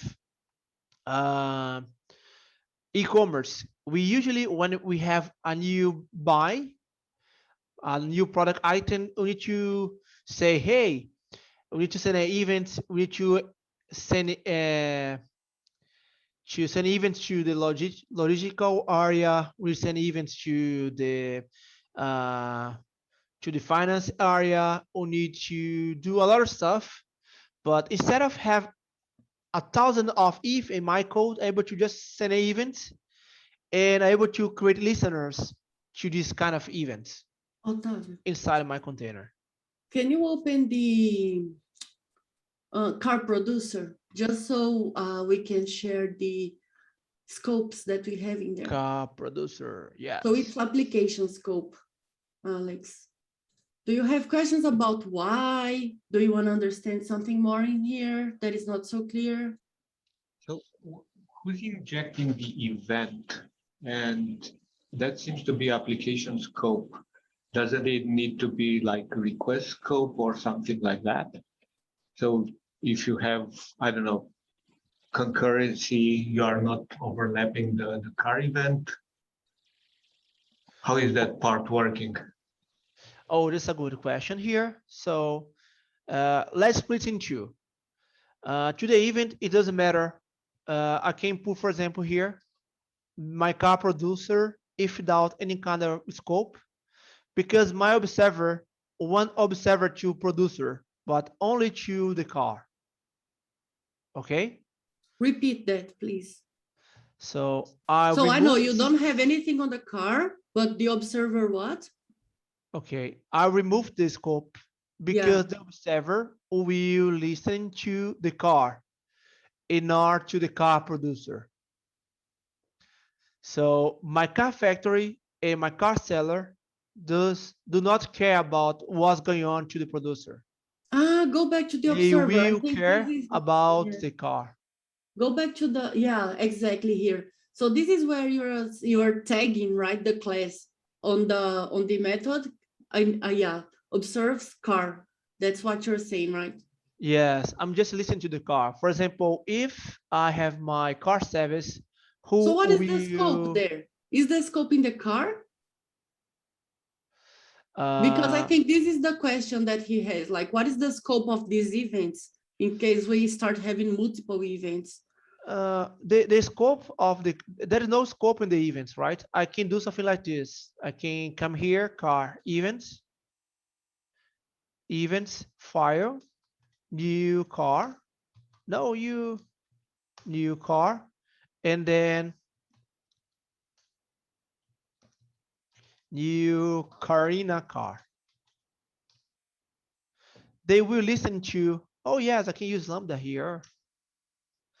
They don't care about it because they will listen to an object car.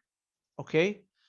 They at this point, what I'm saying is my car producer right now might have more instance, but as soon I create my car seller, it will have only one. What can I do with that? I can do something like this. I can remove. So it will create, listen to the event, and then die. Okay. Once I put the application scope, the CDI will create and then hold for new requests. Again, I can delete this scope here. It will create, CDI will create an instance, listen to this event, and then when it become idle, it will die, or I will hold it forever. Hold the instance, not the Hold event. not Okay. the events. So Yes, let me run again.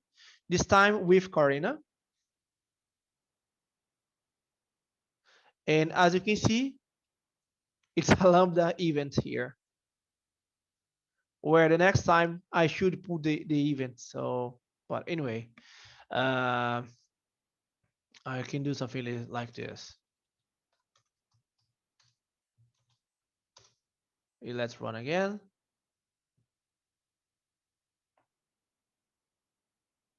So the sales, it uses Lambda and then Karina car. Okay. The point here again, the observer will listen to the event car. It doesn't matter the scope of the object. If it has a scope, usually it doesn't have one. Okay. Does that make myself clear? Is that okay? Otavio, I think there's an interesting discussion that Alex is bringing up that is regarding the concept of the events. Alex, I would love to hear more about your thoughts. Would you like to share your, to open your mic and explain it to us? I'll try, and I'll try to keep it short too. No, come on. You have time. Please share what you know. And you're talking to the guy who can change this stuff. So this is the moment. No, please don't do requests here. I'm kidding. No, so if you switch back to the class that has the event injected, right? I guess car producer. Yes. Car producer, right?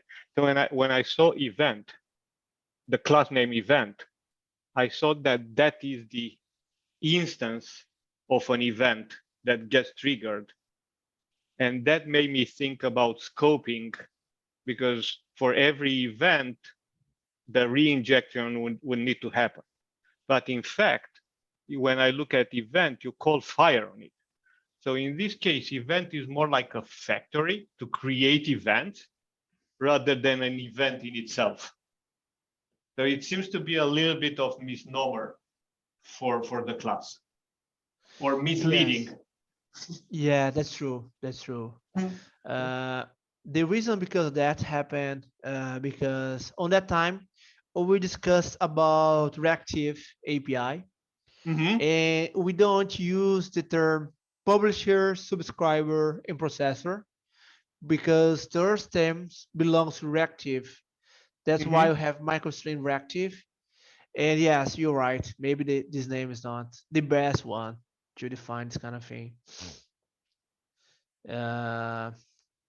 I hope I was short enough, Karina. No, it's a good one. I mean, yes, maybe the name is not a good one. And this is the place to share those types of feedbacks, actually, because without having these productive discussions, how can we improve, right? So thank you for sharing. Please keep on doing it. So Otavio, I think this is awesome. Do you think it would be good for them to try it out now, or do you want to show one last example before that? It's I split in two questions, right? One was about the events. Okay, yes. the event does not have a scope. About the asynchronous events, you are able to do this kind of thing like this. Where are you, car producer? if you want, you are able to do the car event with the fire async. So this way, it will fire asynchronous events. Who will out in this event here? Everybody who has. Wait. Who will be watching, listening, observing this? Observing, Okay. yes, thank you. Everybody who has these observers async. So I need to combine both. So I need to send an asynchronous event and then annotate that with asynchronous annotation. What changes? It is from in a different thread? Yes, it goes from a different thread. Okay, awesome.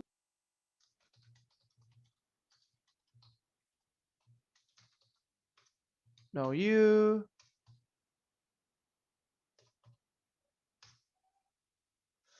Different name.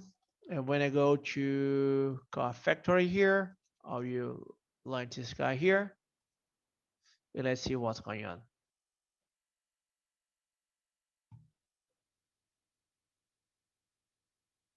One belongs to the main, right? Another one belongs to that pool, as you can see here. So main pool, especially because the observers, you use the same CDI threads. So also it's as SE, it will be the main. And this asynchronous here, we'll use, you create a fork join pool, as you can see, and then use this pool here. Very cool. So we have learned a lot about CDI now, and you might wonder, why are we looking at CDI if we are here to learn about MicroProfile and Helidon? Because as we start talking about the specification details and how you can deliver actual microservices, everything is built on top of this. So you will see the annotations everywhere.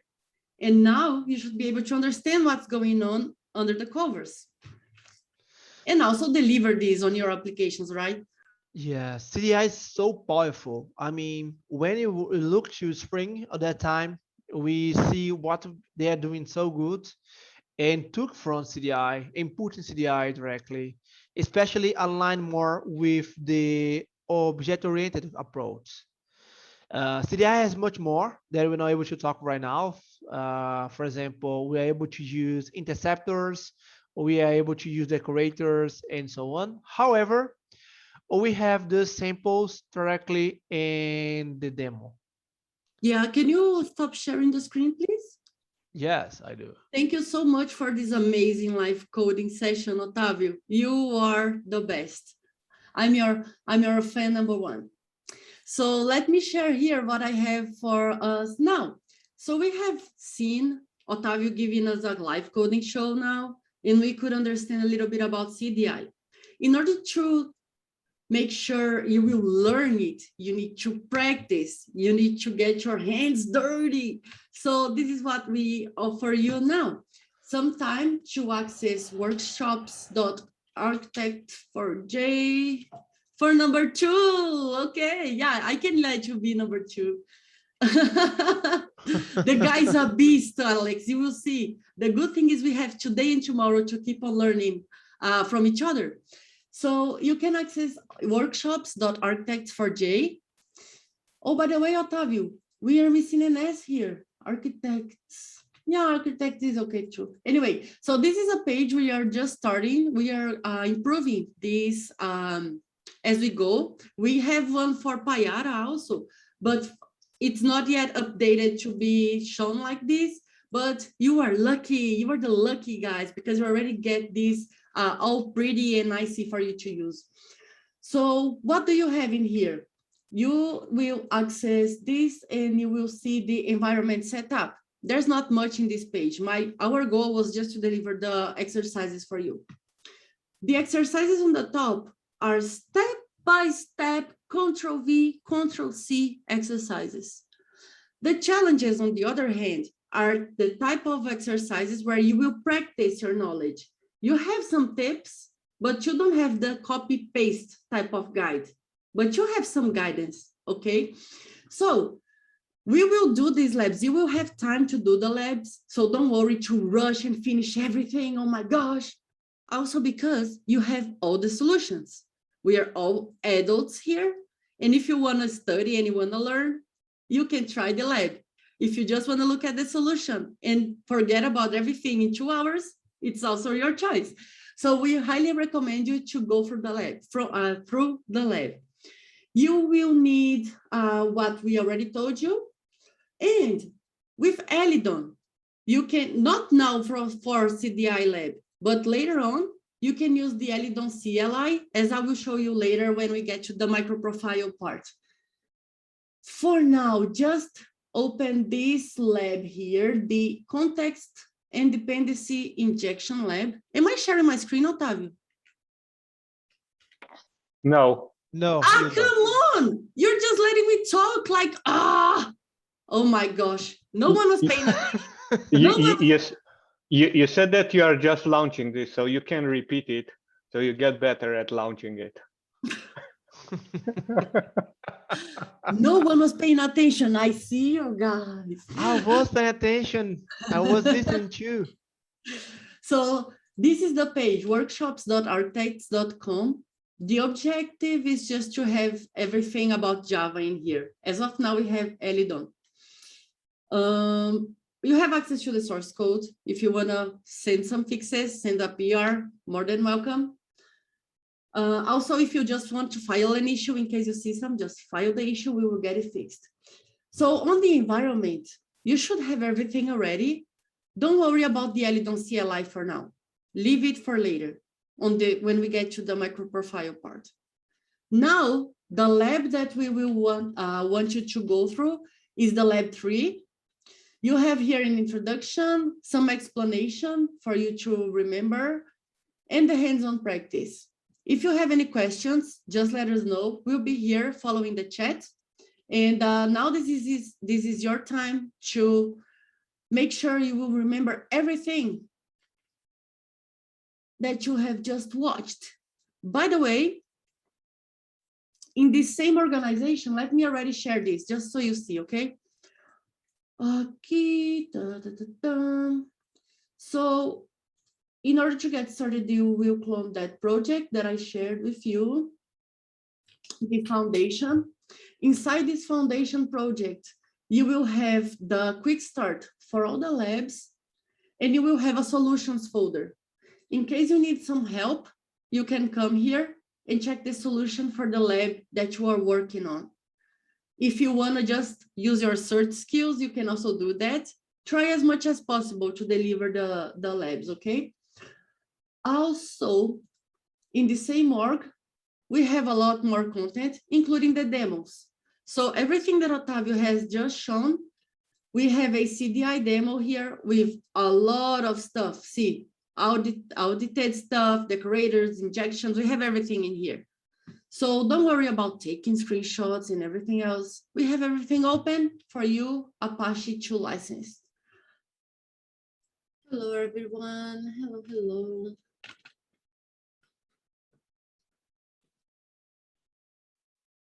Let's slowly shift back our focus. We had a really good discussion on the chat. On the CDI coverage for events. Otávio, did you have a chance to take a look at it? Basically, how we can differentiate the customers for events that are being produced. Okay, let's take a look right now. Mm-hmm. Let me check.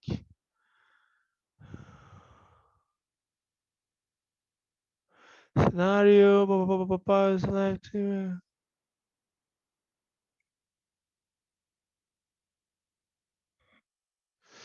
Is about the container select. Yes, we're able to get the object right if the object does exist. For example, if I only have an interface, if it does implementation, which throw an exception on real time.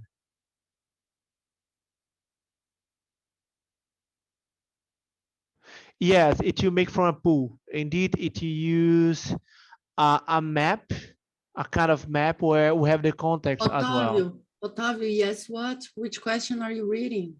Give us the context. Using this container select class, we are able to get an object, right? So if no create object exists, it will create a new one. If not, it will take from the pool, right? Is my understanding correct? Yes, it's right. Yeah, but this still not answers the way the previous question. That is how the one that Alex raised, like sent a type of events to all of them, and another is type of event to a subset of them, if that's possible. Scenario, interessante. Let's say you have many subscribers, you want to be able to send a type of them, another to event to subset of them. Let me think. I need to check. Probably with qualifiers, we are able to do it. I need to check the specification. But yes, you are able to define a qualifier in the observer. But okay, let me check here. Let's open the IDI again and see if it's possible. You're going to try it out. Let me stop sharing. Go ahead, share your screen. Yes. Share my screen. Where is share screen? So now I did what you did in the past. So I have our, let's admit. As you can see here, I have a okay. Let's do one step before. I have the journalist where it has an event here, and I also have a specific event here. Okay, so one, it is to default, another one to a specific event. So okay? a journalist will emit events for each new, right? Yes, one to a specific okay. body qualifier, another one to the default one. Uh-huh. So when I do run here, let's run. As you can see, I have magazine that observes any news. I have newspaper that observes news. And finally, I have one to a specific media, as you can see here, to a specific news.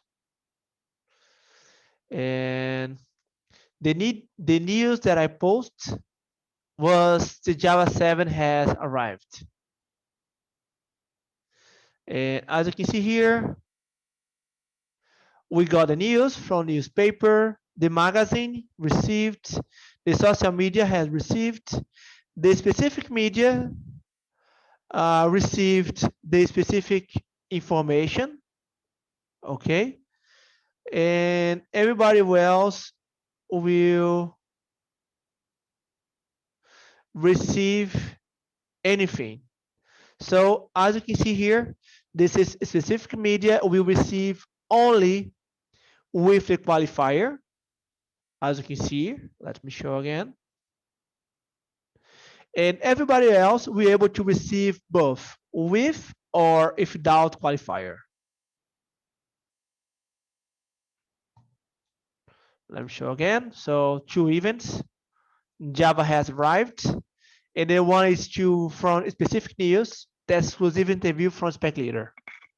And again, the magazine where I did not put qualifier will receive everything. So it will receive from the exclusive one to specific, and also from the default one. Does that answer your question, Alex? So able to specify using qualifier.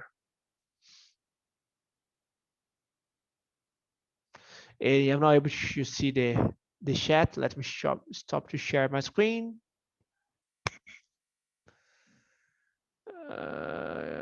CDI object. So you can go to the demo repo. Let me get the link here. It's this one here. And there you have the CDI demo.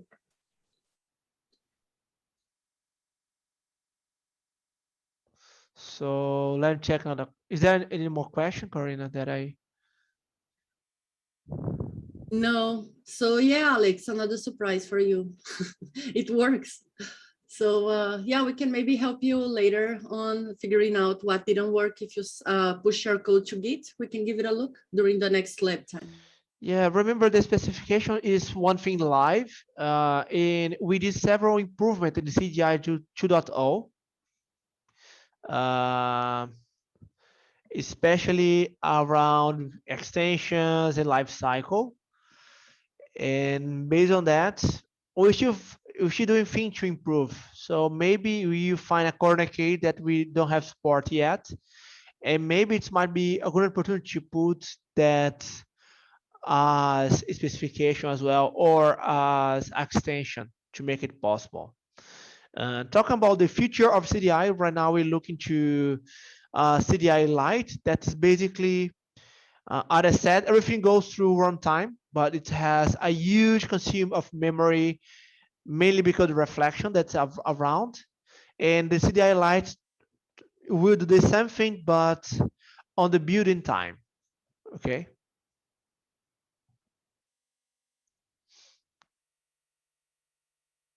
So let's check the chat here. Yes, we have the link here. We pretend to be organized, right, Karina? I mean, we try. We try. All right. So with this, So let's move forward. No further question, let's move forward. Yeah, any new doubts that you have, just share it on the chat, and we will be happy to reply. So let me share my screen again. Second, Otávio, I think on this deck we still have a lot about the multiple cloud native concepts, like one in each slide. Maybe we can talk about them in a more general way. Let's see. Oh, you're not seeing my screen yet. Nobody's able to see your screen. No, you should be. We usually, you should pay attention, but we understood. If nobody says something, you will complain. It's my test, yes, and you are helping them. So guys, let's talk about cloud, right? Because on the beginning of the course, we have discussed about what is cloud and what are the cloud offerings out there. So what about the services that we deploy on the cloud? Well, we need to start talking about cloud native technologies. So what it actually means for a technology, for a service, for a product to be called cloud native? Well, to be honest, there is no specific answer in the market, like a single one that everyone goes with it. So every vendor, every book writer just comes up with their own definition of cloud native, which leads us to think that this is highly used for marketing purposes and less for technical purposes. Although we can take out the good things of it, there are the things that are similar across all the multiple definitions, and also our own opinion on what a cloud native technology should look like. So this one is by Pivotal. So they say that the cloud native is just an approach to build and run applications that uses cloud computing model. That's it. So what does it mean? It's super generic, right? Then we have the book. You read this book, right, Otávio? The Architecting Cloud Native Applications. I think I read it too. It's been a while though. No. You didn't read this one? Not belong to us. No, but so they say that this is a different way of thinking. I don't know when they wrote this book. So basically it says that the applications should follow concepts like disposable infrastructure, bounded limits, like probably based on the DDD stuff, scales globally, embraces disposable architecture. For me, this is also a bit generic. Then we have a blog on InfoWord saying that it exploits the advantages of cloud computing as well. It is about how applications are created and deployed, not where. I don't know. There's yet another one that they say that, let me see. So basically independently deploy, update, replace, scale. So as you see, everyone has a different concept. Like, there's a book published by O'Reilly that's yet another one saying about full capabilities of cloud computing, a philosophical approach, Otávio. Can you do a philosophical code? Because for me, codes are ones and zero, right? This one says it's philosophical. And then there's Cloud Native Computing Foundation. You're from there, you're part of this org, Otávio. What is your opinion about this concept that they put for Cloud Native? Does it fit every Cloud Native application? Yeah, as you can see here, they put several buzzwords and try to create a new one based on the previous buzzwords, like, okay, containers, service mesh, microservice, immutable infrastructure. And to me, the CNCF definition is generic enough to fit in whatever you want. And the reality, as you said, Karina, the cloud native is not a technical definition. It's more a marketing or a sales pitch definition. One thing that Emmanuel Bernard said before that I enjoy a lot, it is, to him, cloud native is a new way to sell old stuffs. And I really enjoyed this idea. Although you still could come up with a definition, right, of things that you see that are similar across different ways to deploy applications on the cloud.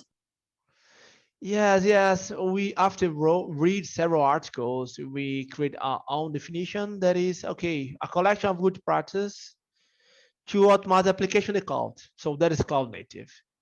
Through three core approach or core concept, that is a container, orchestration, and finally automation. Oh, Karina, so are you saying that we need containers to run on the cloud? I'm telling you that most of the vendors will be easier to use if you have a container. So depending on the number of applications you're going to deploy and the level of easiness, facility that you expect to upscale your application, to scale up your applications, you might also start to think about containers and Kubernetes, containers orchestration, also automation of the deployment lifecycle and all these things.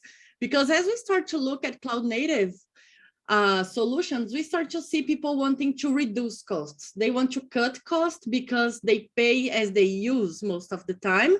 And the more they use, the more they pay. So they start to look at another thing, microservices architecture. Wow. Because now that they're going to the cloud, we should, Otávio, I don't want to spend money. And many times people think that, oh, I'm going to the cloud, so I'm going to save money. Not necessarily. There are many times this is not what happens. It's quite the opposite. So in that context, people start to look at microservices.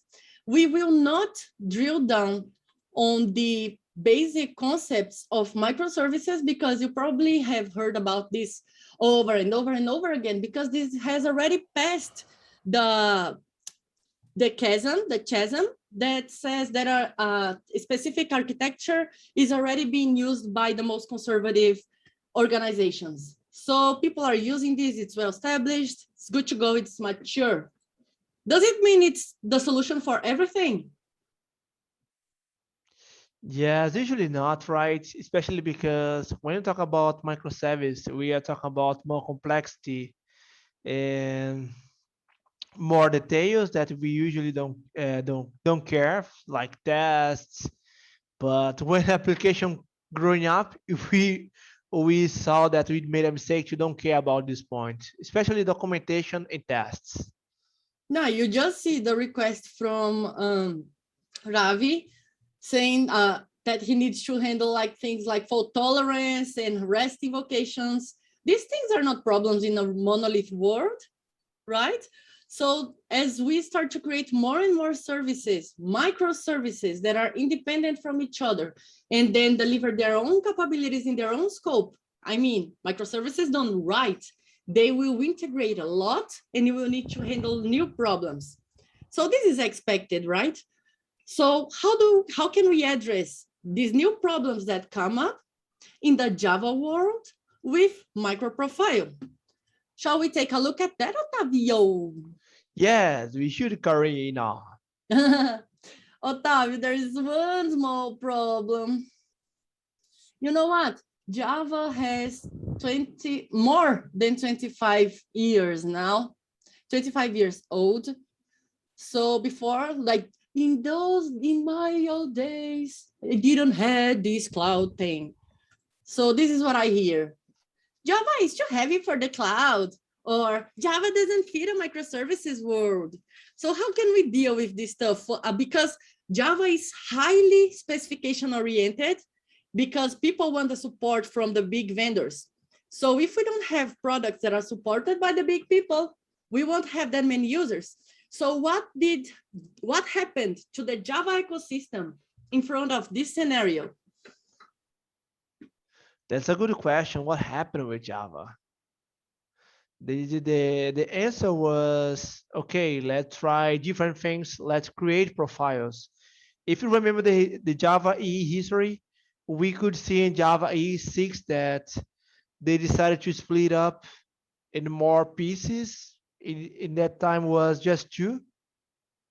And the microprofile was the initial idea from Oracle to create a profile uniquely to microservice. And then several organizations decided to take it together to create your own profile from microservice under Eclipse Foundation umbrella, and then was born the microprofile. Oh, so they were like a rebel group. Yeah, it was a rebel group. So what about this Jakarta EE that I see here? Just to summarize, because we have in MicroProfile a lot of things that we have in Jakarta. So it's important to understand this relationship. Oh, yes, the rebel group, that includes me, unfortunately. I was young and didn't have enough time to look to more troubles. We decided to, okay, let's try to fork the Java EE in a new one, but this time under Eclipse MicroProfile umbrella, under Eclipse Foundation umbrella. Based on that, we took a small piece and developed the microprofile there. And then, for some surprise, Oracle enjoyed the idea so much that they decided to do the whole profiles to Eclipse Foundation. So right now, both Jakarta EE and MicroProfile does belong to Eclipse Foundation. So basically, the idea right now is MicroProfile goes to enterprise application who only works with microservice, where we have more fast innovation there. And Jakarta EE is to people who's looking more to stability, to monolith, or a medium size of microservice. And a good point here is both are those are using CDI as a glue. Therefore, everything that you build a MicroProfile, you are able to run in Jakarta EE and vice versa. For example, JPA does not belong to Eclipse MicroProfile, but once it's built by CDI right now, especially the newest version, you are able to run MicroProfile with JPA. Are there any questions regarding Jakarta EE in Java? Because now we are going to move forward to focus on MicroProfile, okay? So if there are questions on this, speak now or wait until when you can speak again. I'm just kidding. So if there are no further questions, let's go ahead with MicroProfile. So as Otavio was saying, this is a new platform that has a set of specifications, and it is meant for enterprise Java software, but fast-paced applications which means they wanna get the evolution, they wanna get the new stuff quick. So there are many vendors contributing to the microprofile specification, so it gets really solid because when we have many vendors, we have many customers. And when we have customers, we have the real proof that the software works in production and that we have all the JIRA's address, all the issues addressed and filed as properly, so we can get the software to get better and better. An example of this are the current microprofile implementations. By the way, this guy now is dead. I need to draw a cross in his eyes. Yes, this guy is dead. That's so far the best Red Hat product. Not better than Quarkus, but we have Payara Micro, for example, which is an implementation of microprofile by Payara. We have one by IBM, Open Liberty. We have Kulumzi. Wildfly, by the way, is implementing microprofile. I think also in the latest version also. I need to double check that. So Helidon, that we're seeing today by Oracle, Launcher, Apache TomEE, and Quarkus and Wildfly by Red Hat. So we had microprofile 4.0 that brought a lot of updates. But this was on the time when we developed the first version of the course. Now we are ready on microprofile 5.0. Are you tuned to the latest news here, Otávio? The highlights? Basically, it was the big boom, right? Because if you remember, we had a big ban between Jakarta EE 8 to 9, where everything needs to replace the package. And basically, we did the same thing with microprofile 5.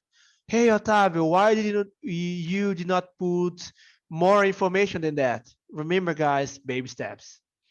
So if a single version will replace the package and then change the minimum requirement to Java 9, to Java 11, and then put several features, and if something goes wrong, we're gonna have no idea what's going on wrong there, right? Because, okay, we have a bunch of changes.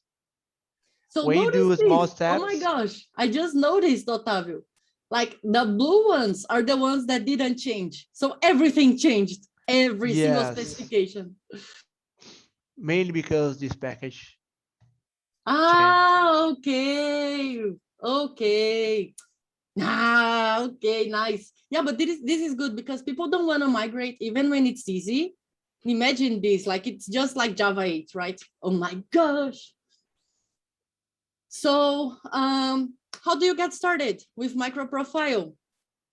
You can get started pretty easily. You can go to start.microprofile.io, create a new application out of an archetype.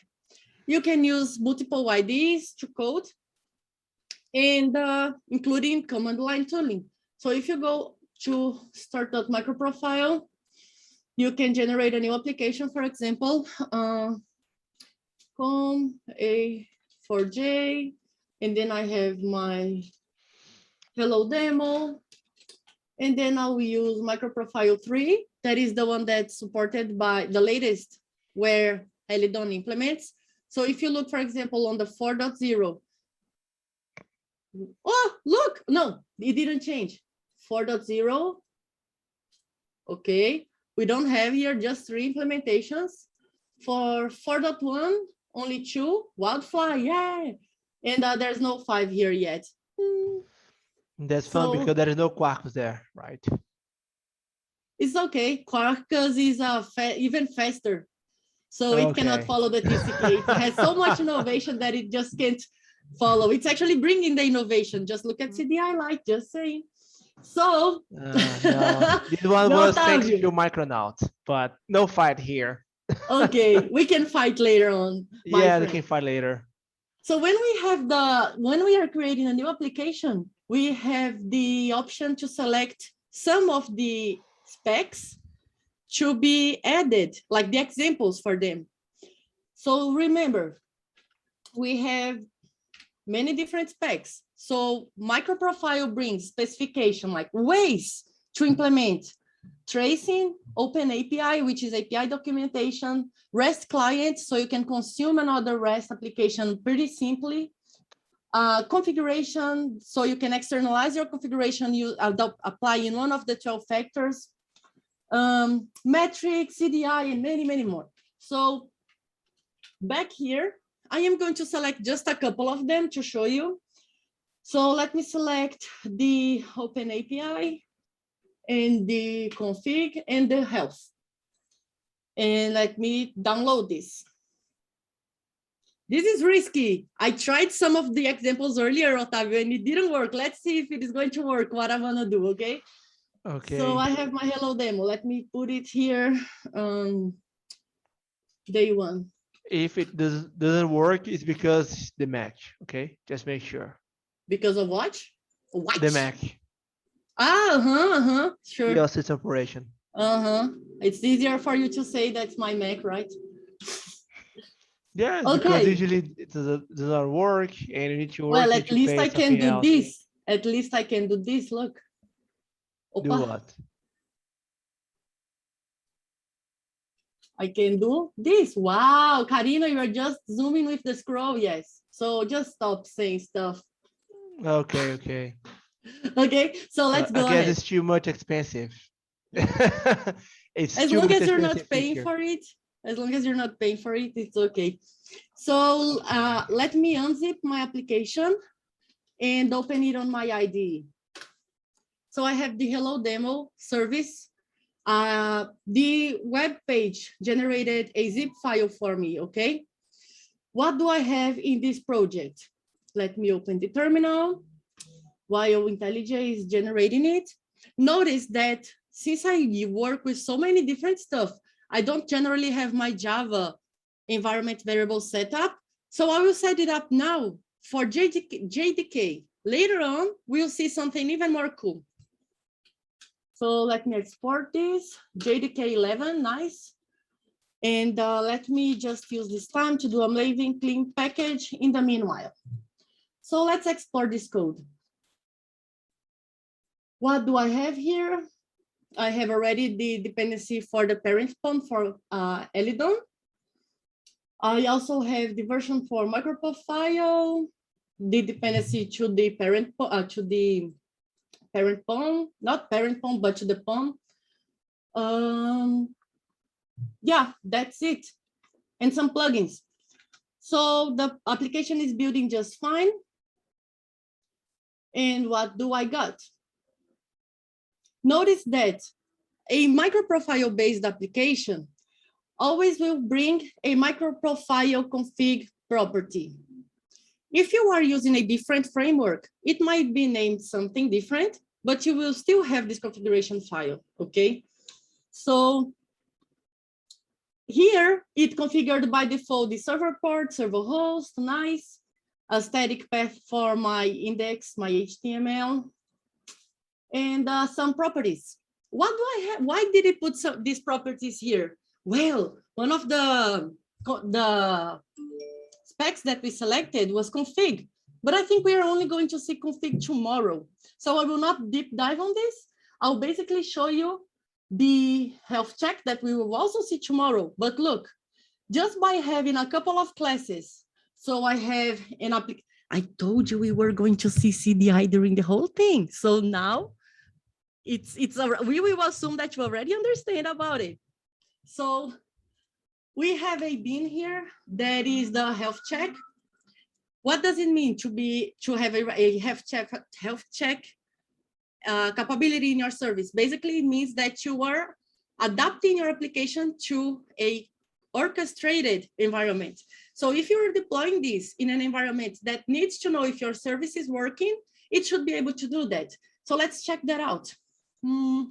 I also have here the REST endpoint with a lot of Open API. We'll talk about it later on today. But as of now, let's just start this thing. So let me do since I already compiled it, I can just run it. And here we go. Notice it's a .jar file, okay? So it created the package for a Java application. This is running with the JVM. Okay, Nice. So if I open my local host, I should be able to see the default page that was created, but generated automatically. And if I check the liveness, I see my service is up. If I check the health, I can also see it's up. Cool. Let's just notice something here, Otavio, really quick. Cadê? Startup time. Does it tell go us? ahead. For Aqui. This is the time that it took to start up. I didn't do this test before. I don't know what's going to happen, but we like surprises. We already agreed on this previously. Otavio, so before I go ahead and start talking about the other specs, I think it is important to talk about GraalVM, especially in the context of Helidon. What do you think? I'm glad that you raised up this topic, because right now everybody's talking about GraalVM. So let me do this. Before I start explaining, I will leave this thing doing the processing because it takes a while.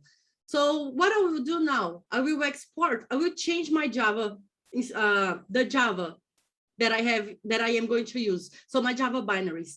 So before I was using the JDK, now open JDK, now I'm going to use GraalVM. So if I do Java minus version, I should be able to see GraalVM, nice.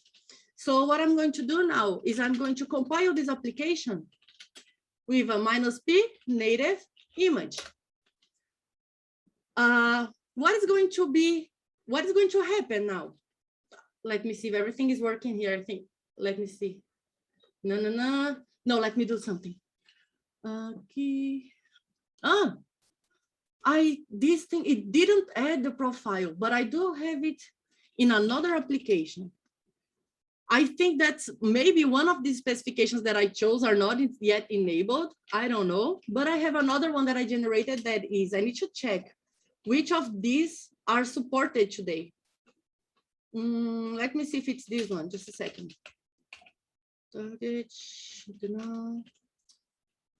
demo.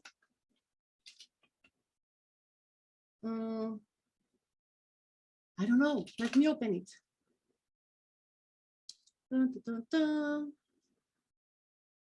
Let's see, my friends.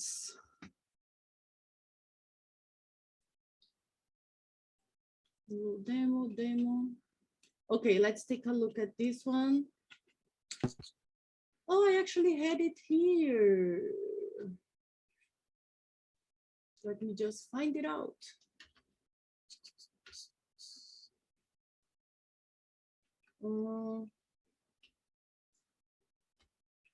Yeah, it's the demo one. So let me check. Let me run the Maven clean package on this one. Export GraalVM. And let's try Maven clean package -p native image.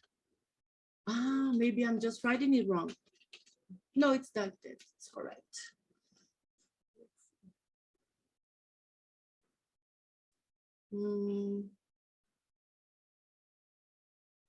Ignoring native image. No, do not ignore it. Yeah, it's generating. So yeah, maybe it's something on the other application. Maybe one of the extensions that I selected. I'm going to check out which one is it and share the list with you tomorrow, actually. So while this is compiling, what is going on here? Usually, when we have an application that we run with the JVM, Otavio, were sleepy? Do you need some coffee? I know you don't drink it, but I have some here for you. Okay, no, I'm fine. Thank you for asking. So when we have an application that runs on the JVM, the code is actually converted to bytecode, and then that's why it's capable of running everywhere, because the JVM can be installed in multiple OS, and then the code can be executed on top of the JVM, allowing it to run everywhere. Although we know that the JVM will bring some extra time during the startup, because there's some processing that happened during the startup time. And Otavio is able to explain this in more details if you are interested on it, on the actual like deep details on what happens in there, but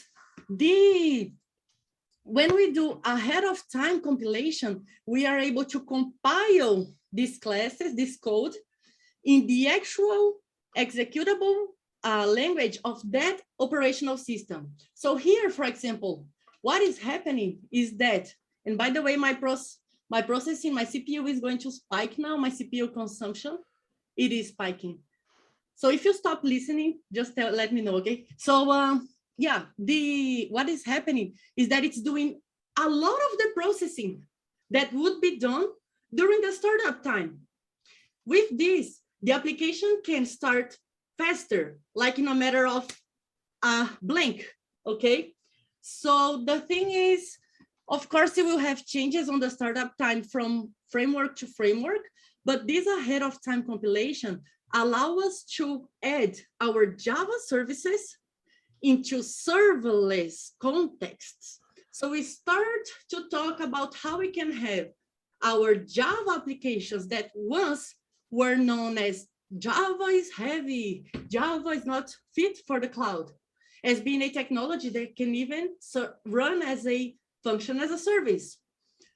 And what is the difference here on this serverless style of deploying? When you have a serverless style of deploying the architecture, your services are supposed to start up fast because they are only active when you are using it. So once the service is not being used anymore, it should go down and it's not going to consume any resources. So this is not a long running, this is not the scenario for a long running service. If you have a service that needs to be long running, might not be the case for serverless. And let us explain you why.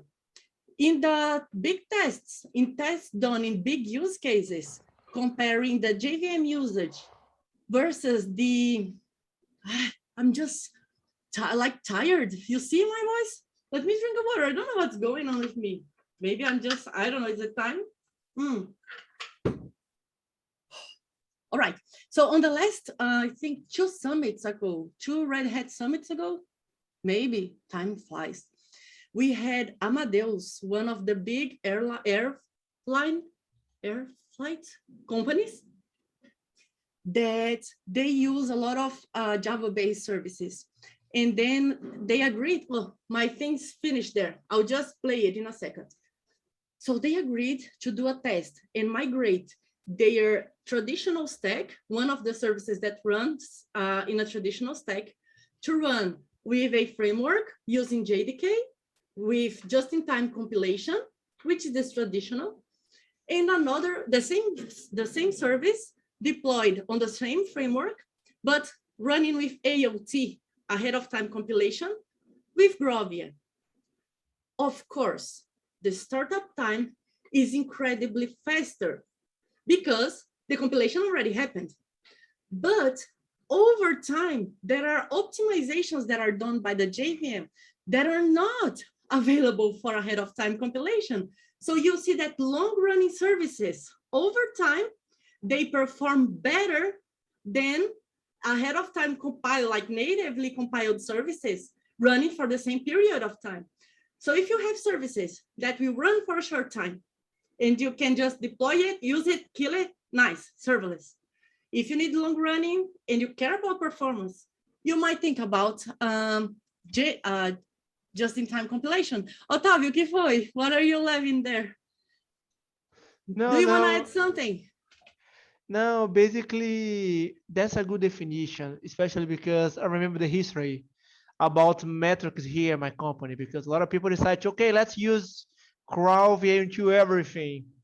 And I usually have this joke, right? I mean, in the race between a motorcycle playing in a car, where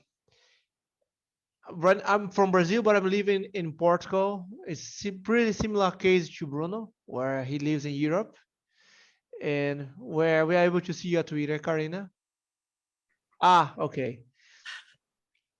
And what happened is, okay, guys, if you decide architecture decision only but only for the startup, I need to take a motorcycle to cross the ocean. And it doesn't make sense at all, right? Because I just look in the first mile of speed, of course, the motorcycle will be faster.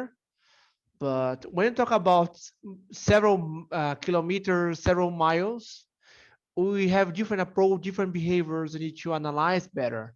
Exactly. And usually I do this analogy slash joke about, okay, if you're doing that, would that mean that to cross the ocean, you're gonna take a bike or motorcycle instead of plane? Yeah, definitely. So it's all about trade-offs. And as we will see right now, so this I compiled to native, okay, this service. So once I hit the enter, we have a service that basically started in, where is the startup time? 89 milliseconds, okay? I will start this one using JIT 2 milliseconds. So this is the startup time. And then notice also that this startup time is real startup time. So you don't need to wait for like the first access to actually the application start to load. Actually, the start is really started application. So you will see that everything is working as expected. The application is live and healthy. And then, but you saw, like it took 4 minutes total to finish this compilation, okay? So this is the price you pay. You're just changing the time when things happen. So, all right. Yeah, let's have a discussion about that, especially because, okay, where should I use GraalVM? Because if it only makes sense to something that you start up, and I saw and write several use case with serverless application with Java. And there's another thing also, Otávio, before we go into the pros and cons. Notice that the native compilation, it only works on the OS that you are compiling your application.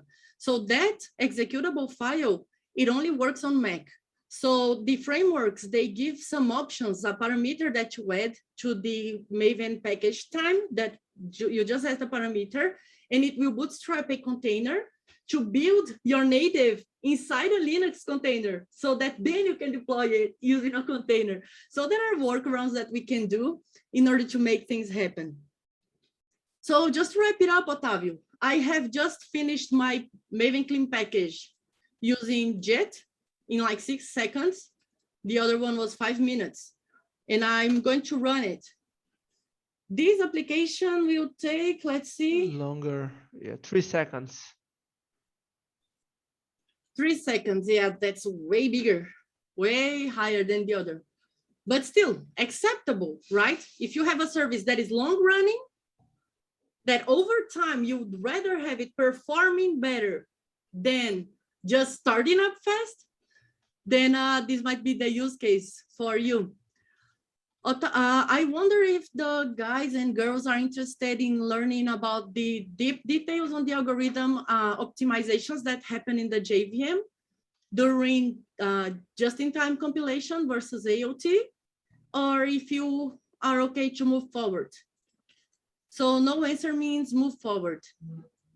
Okay, if you want to know more details, let us know. I can share the link. So if you don't want to learn about it right now, you're able to learn about it later. So let me find. Okay. So what did you see right now was the GraalVM usage for native compilation that allows us to create serverless applications with Java and MicroProfile. Another cool thing that you have in Helidon is the Helidon CLI. Helidon minus version, let me see. No, minus version. Every tool brings its own way of writing this. So this is a tool that the Oracle team created in order to try to facilitate the developer's life.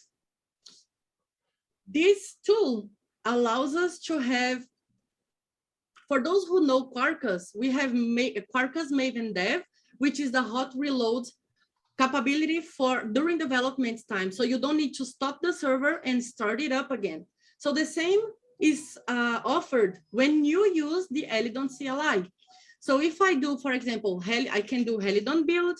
It offers many different options here.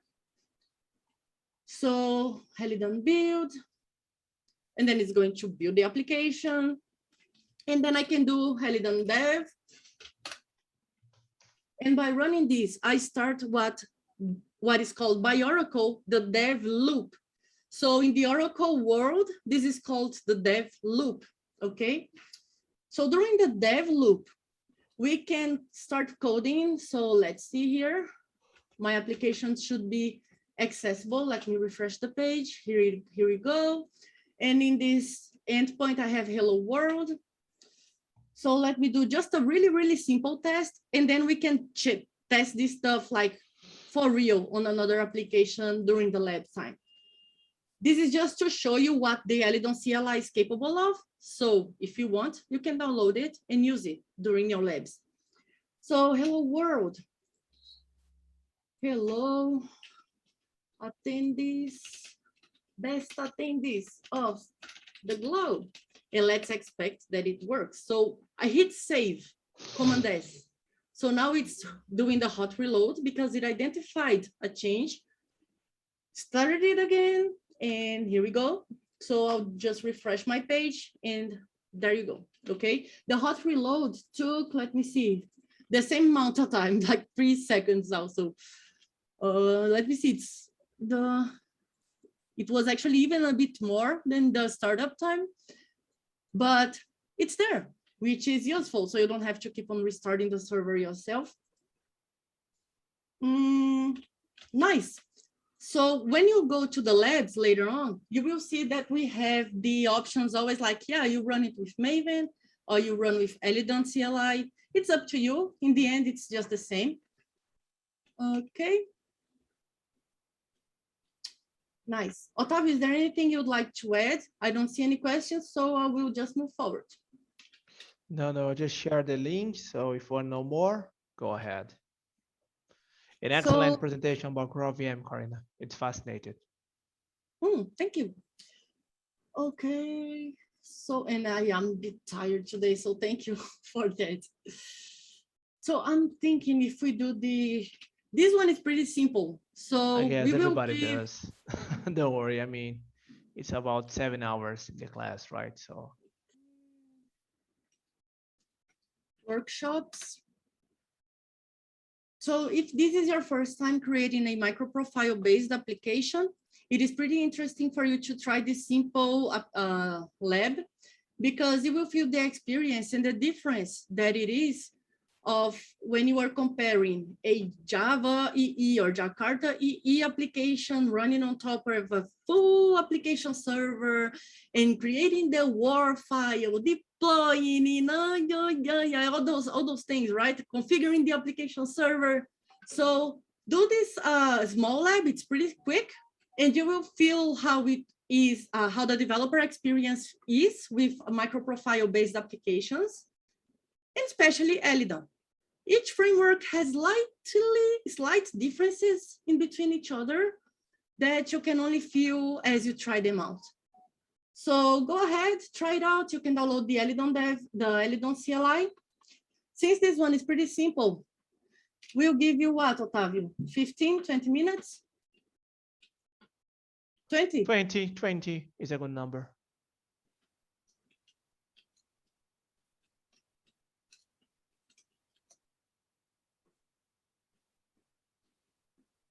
All right. Oh.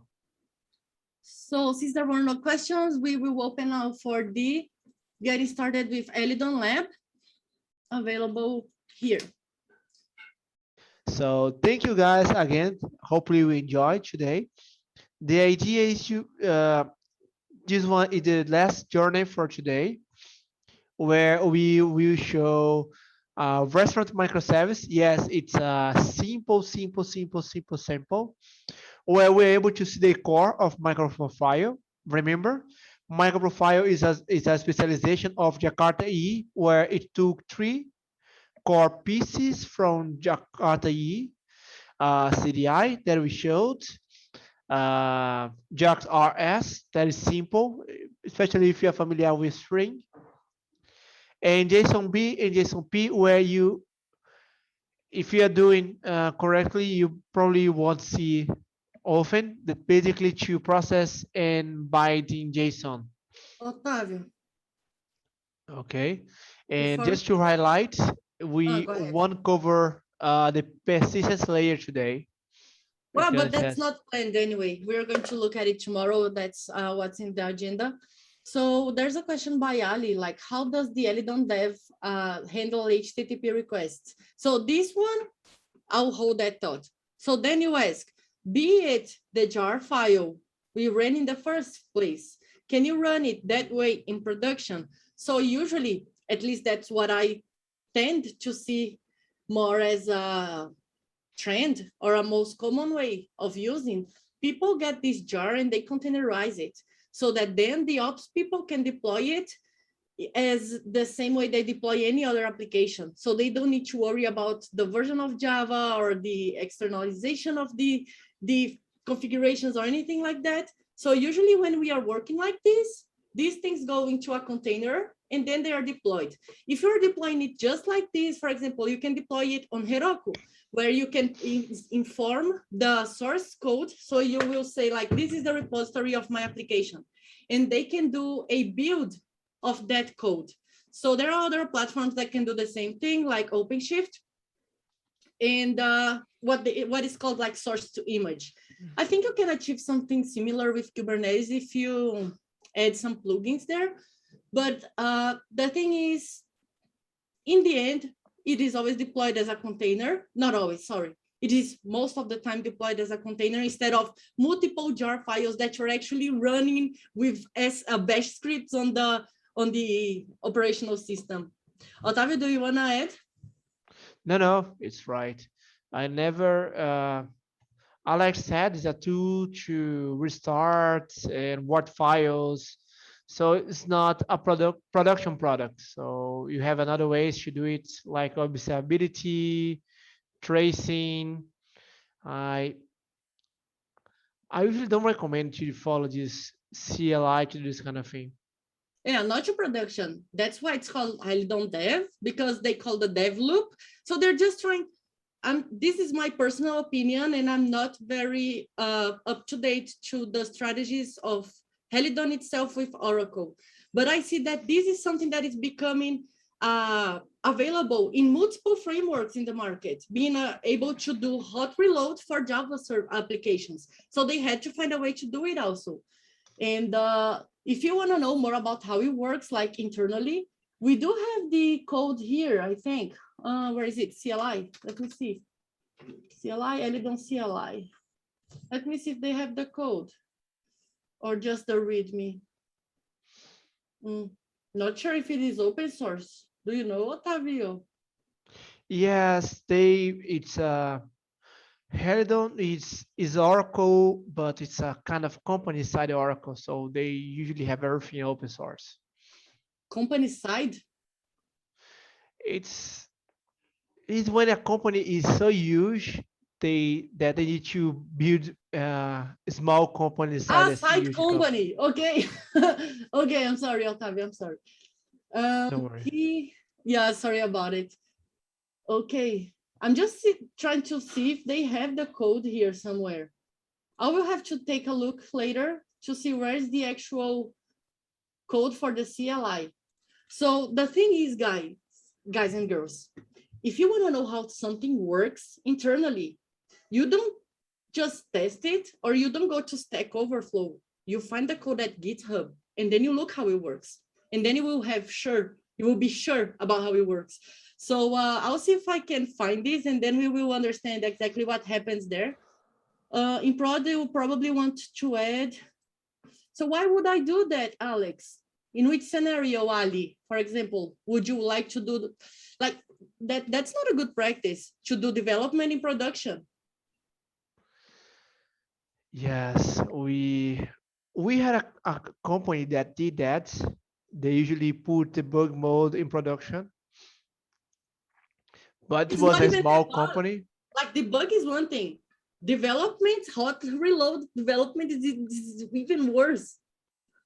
Yeah, but the company did, and when it became huge, for sure, the company was not able to do it anymore, and they contact us to effect this service, and we should put need to do another things like logs to be more able to log to identify what's going on there, right? Tasks and a different culture. Sometimes it's happen. Yeah, but like the let's talk about some reasons why you should have a proper life cycle management for your application development. So first of all, you want to be able to roll back in case of errors. How do you know what was the code that caused the error that you're seeing? In order to know that, to track that, you actually have proper versioning. Even if you have manual deployment across environments, when you are deploying a new version, you are, I see two of myself, I don't know why. Okay, so when you are deploying a new version of your software, usually release requires a new version that follows a pattern, right? Like you have the minor version, the major version, and so on. And then you tag it, create the package, release it to an environment, so it goes, the test, approval, etc., etc. Thank you, Alex, you're the best. So we can take a look at it during the challenge time. And then you promote it, right? So why am I saying this? Think that instead of 2 or 3 monoliths and 5 microservices, you reach the point where you have 50, and it's not a big number, 50 microservices that you need to manage. Then you are deploying each one of them as many times as needed, because you already have CI/CD in place. You are applying DevOps culture. What if someone in these 50 teams, because when we go to a microservices architecture, we have multiple teams working on these microservices, right? We break down the teams. What if someone changes something in production and you are not handling the errors properly? Everything goes down.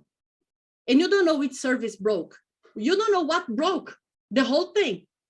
So it can become a nightmare if compared to the bad dream that we have with monolith. It can become a real nightmare with microservices when you don't handle production with more carefulness. I think this is the word. So yeah, think about this. This is going to be important for your life.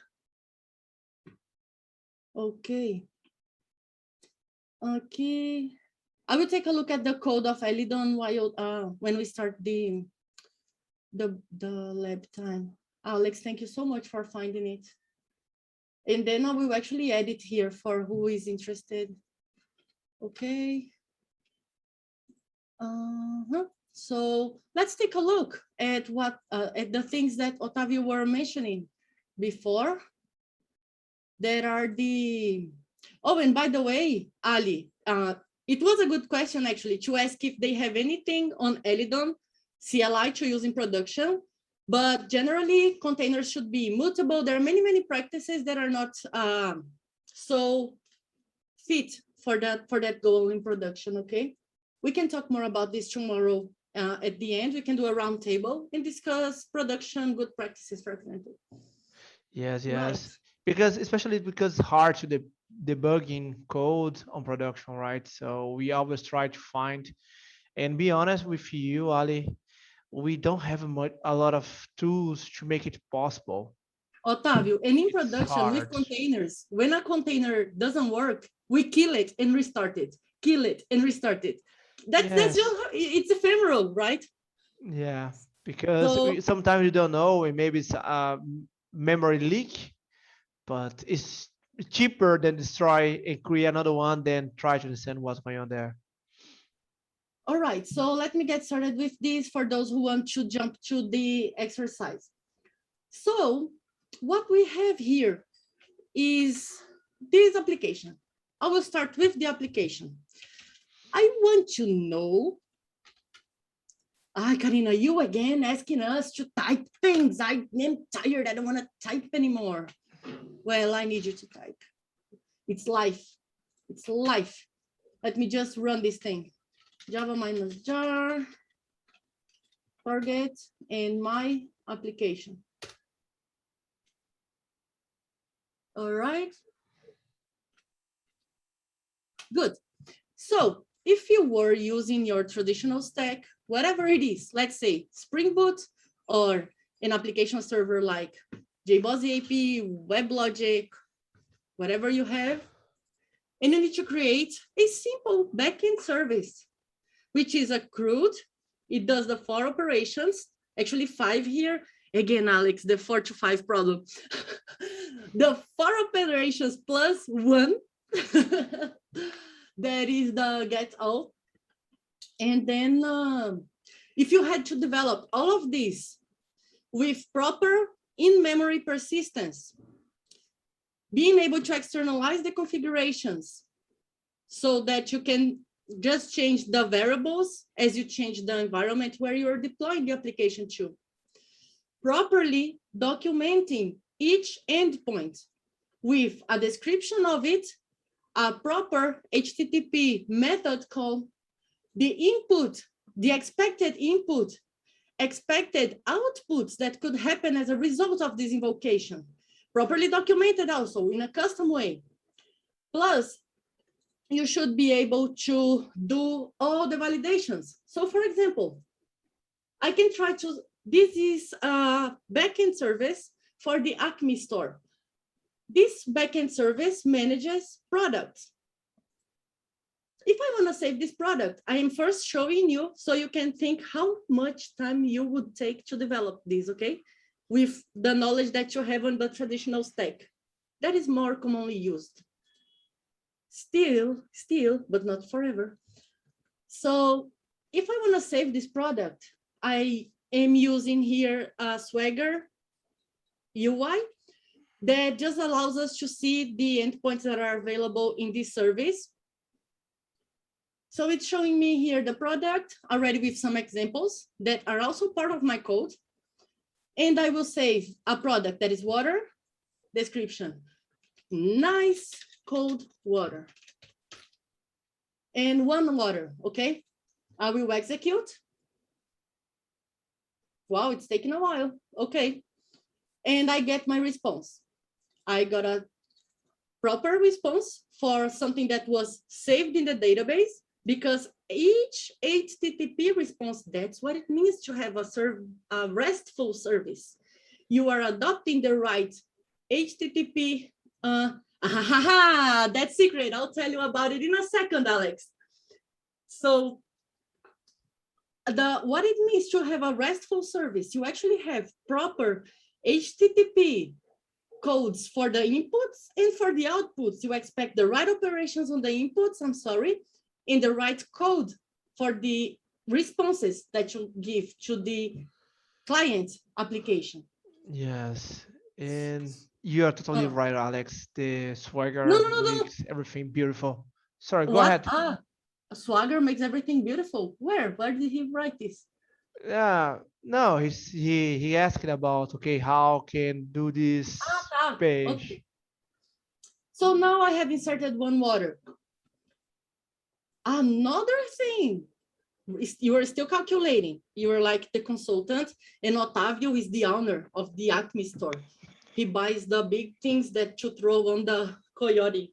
So he asked you to develop this, okay? And then he asked all of this plus validation. So for example, I cannot save a product with 0 quantities. That doesn't make sense for his store. Nice cold Coke. So I'll try to save it and I'll get a custom answer. If I connect a front end to this back end, I can show a proper validation message with all the nice layout and etc. So another thing, I should be able to list it all. I should be able to update it, to find it. Let me reduce, make it shorter, smaller. And then notice, Otávio, he's very, very pro of good practices. So even for his APIs, he adopts versioning. So the APIs are not the endpoints are not only properly documented with a proper schema presented to the client and consumers, but he also separates it based on the version of the APIs. So the client application knows what is reliable, what is stable, what is not. So think about all of this. How much time do you think you would need to deliver this with your custom stack? 15 minutes, 2 hours, 2 days? If you were to deliver all of this, 2 hours, 1 day, 1 month, maybe, who knows? I am waiting for the response. I will not move a single finger until I have answers on the chat. How long do you think you would take to develop something like this? We will not judge you. We will not judge you. While you are answer, this discussion about version is a key, right? Especially because, okay, nobody wants to admit, but let's face it, the software will change every single time. That's why you have Agile, and that's why you have microservice. In some reason or some perspective, there be more reasons to does exist a microservice, and mainly the versioning is about adapt. It's okay to adapt to a new situation or a new specification.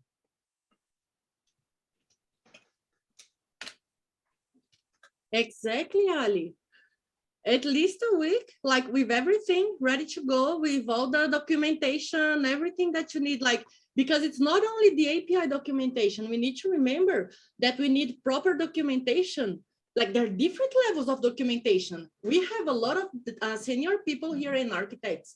We know that we need to document not only the APIs is something that not everyone does. We need to document the user guide, how to use the application. We need to document the developer guide, the contributor guide. So there's a lot of things, right? But for today, you will see how we can develop all of this using MicroProfile. And this is the challenge, the result of the challenge that you have to implement. This is the Golden Service APIs for Acme Store. It is not a step-by-step Control-V, Control-C, okay? But it has a list of requests. If you are more brave, you can start from scratch and just develop everything on your own and take a look on the persistence layer and just copy and paste the persistence layer like the classes, because we're only going to talk about that tomorrow. Or you can get started by using the foundation and this quick start, the Acme Store REST. I have a lot of guidance here for you to help you out. And even the examples, if you don't want to use the nice UI that everyone is just loving, you can just use curl. Okay, let's take a look at this quickly so we can give you some time to actually try it out. Let me show you the most important things. And as you go, oi? No, go ahead. Sorry. Okay, no, pretty quick, Otávio, and then I'll let you go in. So we will go through the most important things like the key stuff. And then as you go through the lab, you ask the questions and then we tell you the details about the things that you need more information on. Product. Do you want to go ahead? Talk about, let's start with the validation. No, go ahead. The product itself is the core. If you remember the MVC or DDD, right? So it's the empty core to define our business requirement. We have two annotations in the top of the class. One is the visibility. It belongs to JSON binding. Basically, what I'm saying is please take a look only in the field. And the schema one belongs to to Eclipse MicroProfile Open API. Keep the Open API stuff for now. Let's go like from functionality. So first we talk about validations, then JAX-RS, then finally Open API. Okay. And then we are able to see the validation on it. So name has a non-blank and the size. And as you can see, we have the message when we throw an exception on it. So non-blank is okay. Wait, aren't we using MicroProfile? Why do I have Jakarta here? It's a beauty of the specification, right? Because the idea is to CDI be a glue, so everything must work on both sides. So able to combine Jakarta EE MicroProfile in Jakarta easily because of that. Perfect. So as you see, the solution already brings the required goals that are described on the challenge. But notice that there are many validations here. This is on the data object. So we declare on the data object, right? This cannot be null, this cannot be blank, this is the minimum size, this is the error message, whatever. Then, how do we validate this? Actually, and you can add to this, Otávio, we validate this on the resource. How, Karina? How do you validate this? Simply by adding the @valid annotation. Yeah, it's beautiful, right? Especially if you comes from Spring. To Spring, you need to define the body. You don't need to do it in Jakarta EE. So if you put an entity, they will identify automatically that's an entity that needs to serialize. Normally with JSON, we are put something else like, okay, you need to make sure that this comes from beam validation, and beam validation is a constraint by Java notation or Java metadata, and that's beautiful of that, because I don't need to replicate, and with beam validation I'm able even to create my own validation. This is awesome, and don't worry about all of this. We will get there.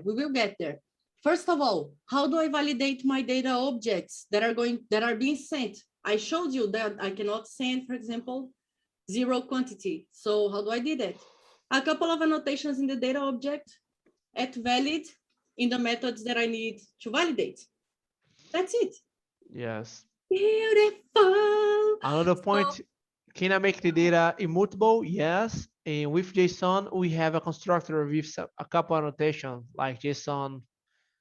If you go back to the int, Karina, please. We are able to see the constructor there, where I have the constructor and these properties. But this is not for the validation, is it? It's part of, right? Basically, we will do a request. It should go through JSON to create your entity from JSON, and then you run the beam validation. Oh, so this is the flow. Okay, so this is why I can send the, oh, nice. Yeah, I remember now. So here we are sending on the post just a JSON. This is a string that needs to be actually parsed and converted to an object. And in this application, I have 0 JSON conversions there. I am not dealing with this stuff. It's automatically done with JSON-B, which is yet another specification part of MicroProfile. Yep.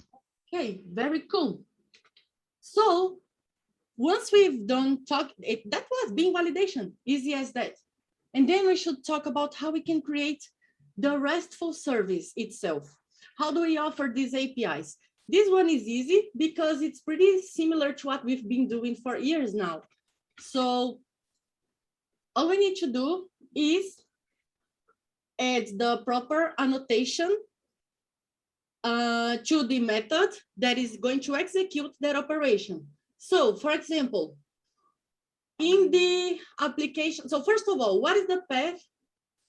Okay, what is the path that I want this class to answer for?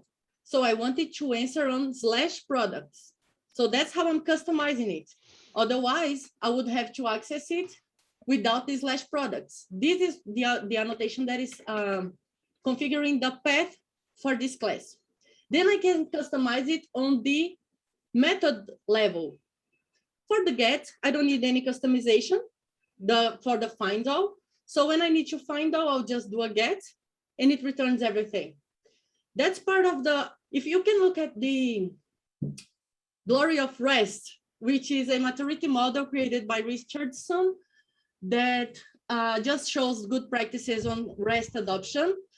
So you will see also that when you want to retrieve something by ID, you can just use like /products, the generic API, /the ID. So how do I create this custom path? Well, using the path at the method level. Karina, but how do you get the information that comes in the URL? You need to add this thing here, the path param.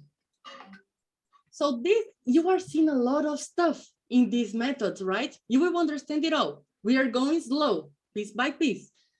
So the path param is what is allowing us to get the part of the URL and assigning it to this variable here. So then we can just use it.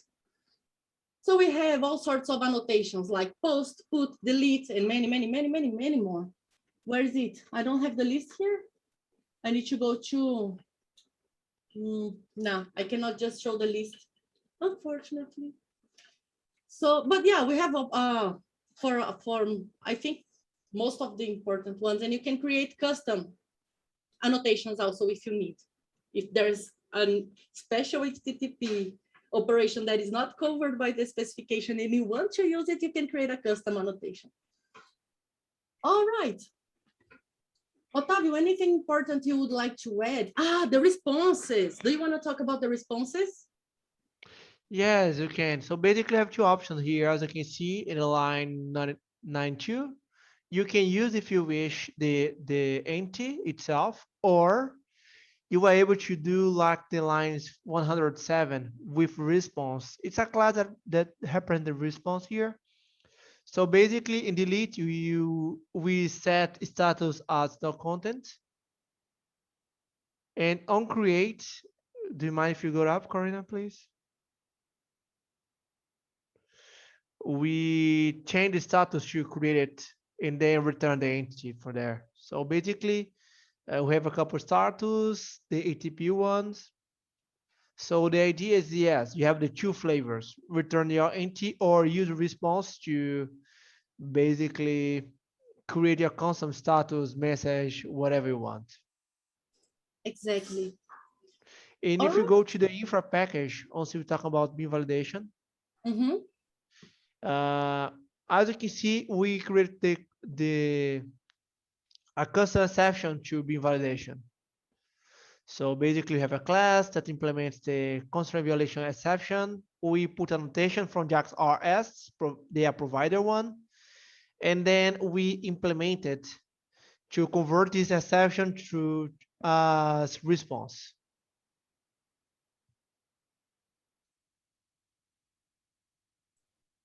So where do we put the validation logic for @valid? So the @valid actually just points back to the beam validation that is configured on the class. Yes. It is going to validate everything in here. Yeah. So if you are receiving a product, it will validate all the products, right, Otávio? Yes, exactly. And then if something goes wrong, it will throw a beam validation exception, and will catch through this provider and then create a response based on that exception. Karina, and for sure, we are able to create your own custom exception. We're able to create your own custom exception provider. Karina, Otávio, you are talking about too many specifications. I don't know what is what. So when you open your code, you can just check, where is this annotation coming from? Oh, Jakarta validation. So I know this is beam validation. Where is this one coming from? Oh, Open API. So this is about Open API. Let me check on the resource. What is the post coming from? JAX RS API. So we see here that you have a way to know where this stuff are coming from, okay? And the good thing is they're not attached to a framework. You can just switch when you need to. if the It's a framework beauty supports. of, yeah, it's a beauty of domain and DDD, right? So based on that, you're able to see where this information comes from. So finally, the most verbose one of all, and also as important as verbose, right? Because this is how we can document the API using OpenAPI. We first start by the schema. So the schema is exactly what produces this result here. We can look at all the details of the product, okay? So we know what a product is. It's all in here, and we can even see like the validations of it. Karina, you still didn't tell me how you added this UI. Okay, let me tell you. So pay attention, I'm gonna tell you. I'm just kidding. So I had a lot of problems because I am used to working with other frameworks that actually provides this pretty easily. And I had to do some research in order to enable this. And then I found this thing right here. Oh, Otávio, look at this zoom. Wow, you don't have this anyway. Okay, be happy with that. Envy it. So this is the extension that allows this web page to exist. So we have the org microprofile X open API extension. So it provides the open API UI, okay? So you can take a look at it. There's some documentation. I won't say a lot of documentation, but it is open source and you can check it out. It's part of the extensions of MicroProfile. So you just put it here and then it will be there. There is only one thing. I didn't try to fix an issue with Helidon CLI. So when I am using the dev loop with Helidon CLI and I change the open API stuff, it doesn't regenerate the pages. But I didn't try to fix this. Probably if we change some configurations, we might add this stuff to the hot reload cycle. But I didn't try to fix that. So anyway, so just know that it won't do by default, it won't do the hot reload for the open API stuff. So how do we annotate the schema? Basically, it's an annotation. Add schema, name, description.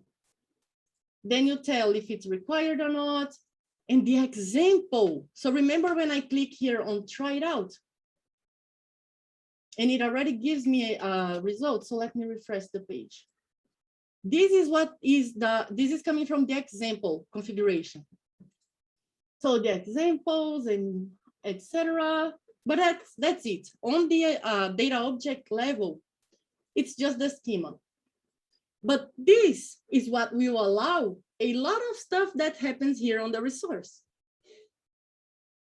So the easiest one. I will take the easiest one, Otávio, and then I'll give you the other ones.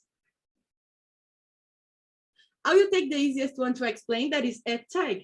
Wow, this is so difficult. Look, this is how I put the versioning of my APIs, add tag, and then you can also add a description like this, and then it shows up like this, okay?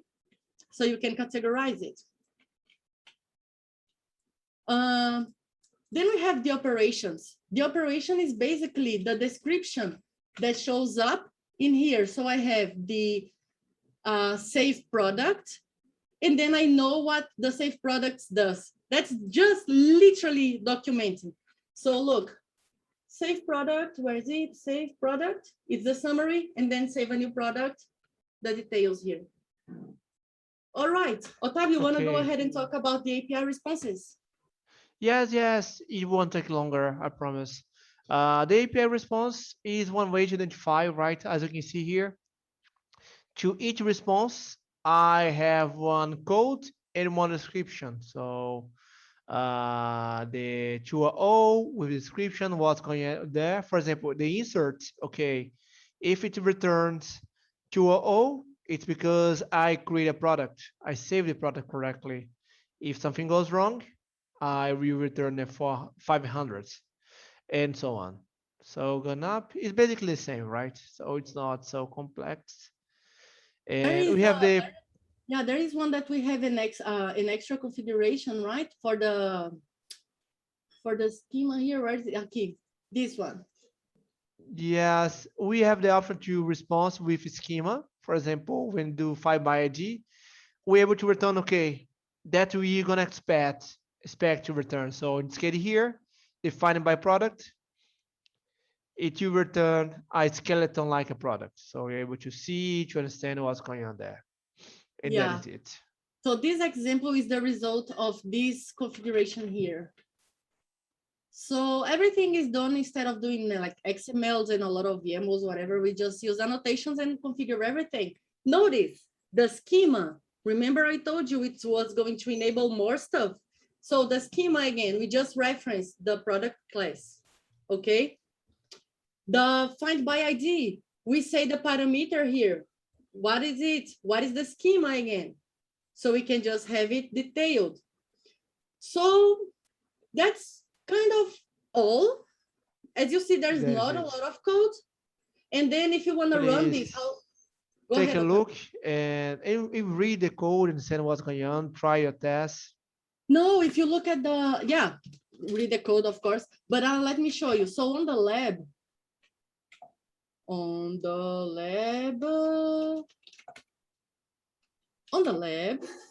yes, this is the code for the lab.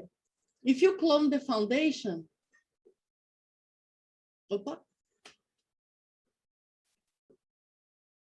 the code is partially implemented. You already have the infrastructure layer. Ali, it really depends on the need. What is actually not a good practice is to add layers just for the sake of it. So if you don't have any business rules, maybe you're just adding like one extra call. Is that really needed? So that's what you, in my opinion, that's what I would look at. Like, am I adding a layer just because, or do I actually have a business rule that fits into the service layer?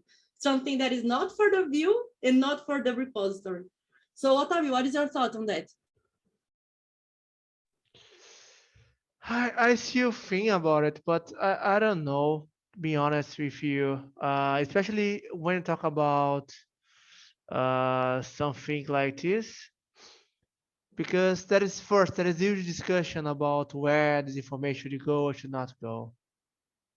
I don't have a strong opinion, especially when you talk about documentation, we usually align that with the TW and the technical right thing. I don't have a strong opinion. It's one thing that I'm studying to do the best way. And it also depends on the pattern that is being adopted on the project. Some people adopt DDD and they just put every business rule inside the data object class and that even the access to the database. So there's some different ways of creating stuff, and people who can't do it properly, who doesn't have a proper background, they end up doing a lot of mess when they try to do this. So if you're not sure of what you're doing, create the layers. Because if you ever need to add the business rule, you would be able to do it without much refactoring.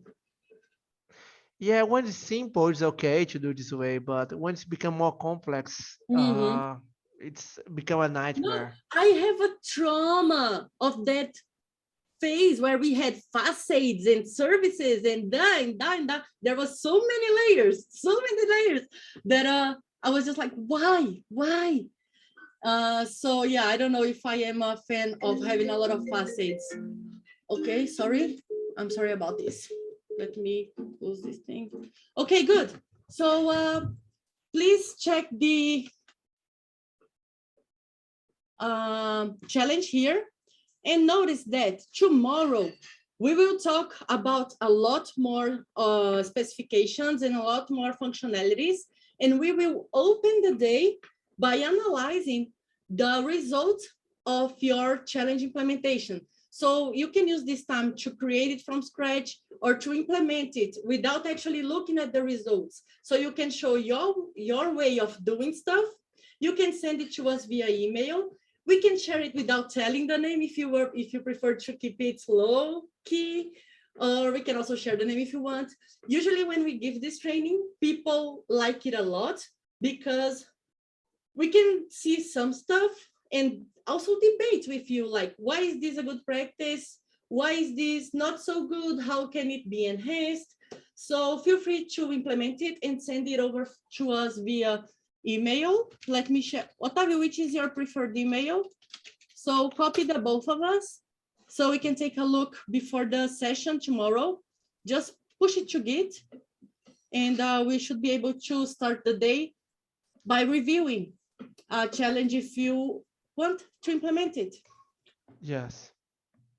All right. So the challenge is this one. Let me just put it on the chat. Golden service. If you have questions, we'll be here. Like I told you, we are not going in depth because we learn best when we explore and we get hurt and we see problems. So we'll be here if you need us, okay? Thank you so much for joining us today. We won't present any extra content for today, and we will be back tomorrow at the same time. Bye, everybody.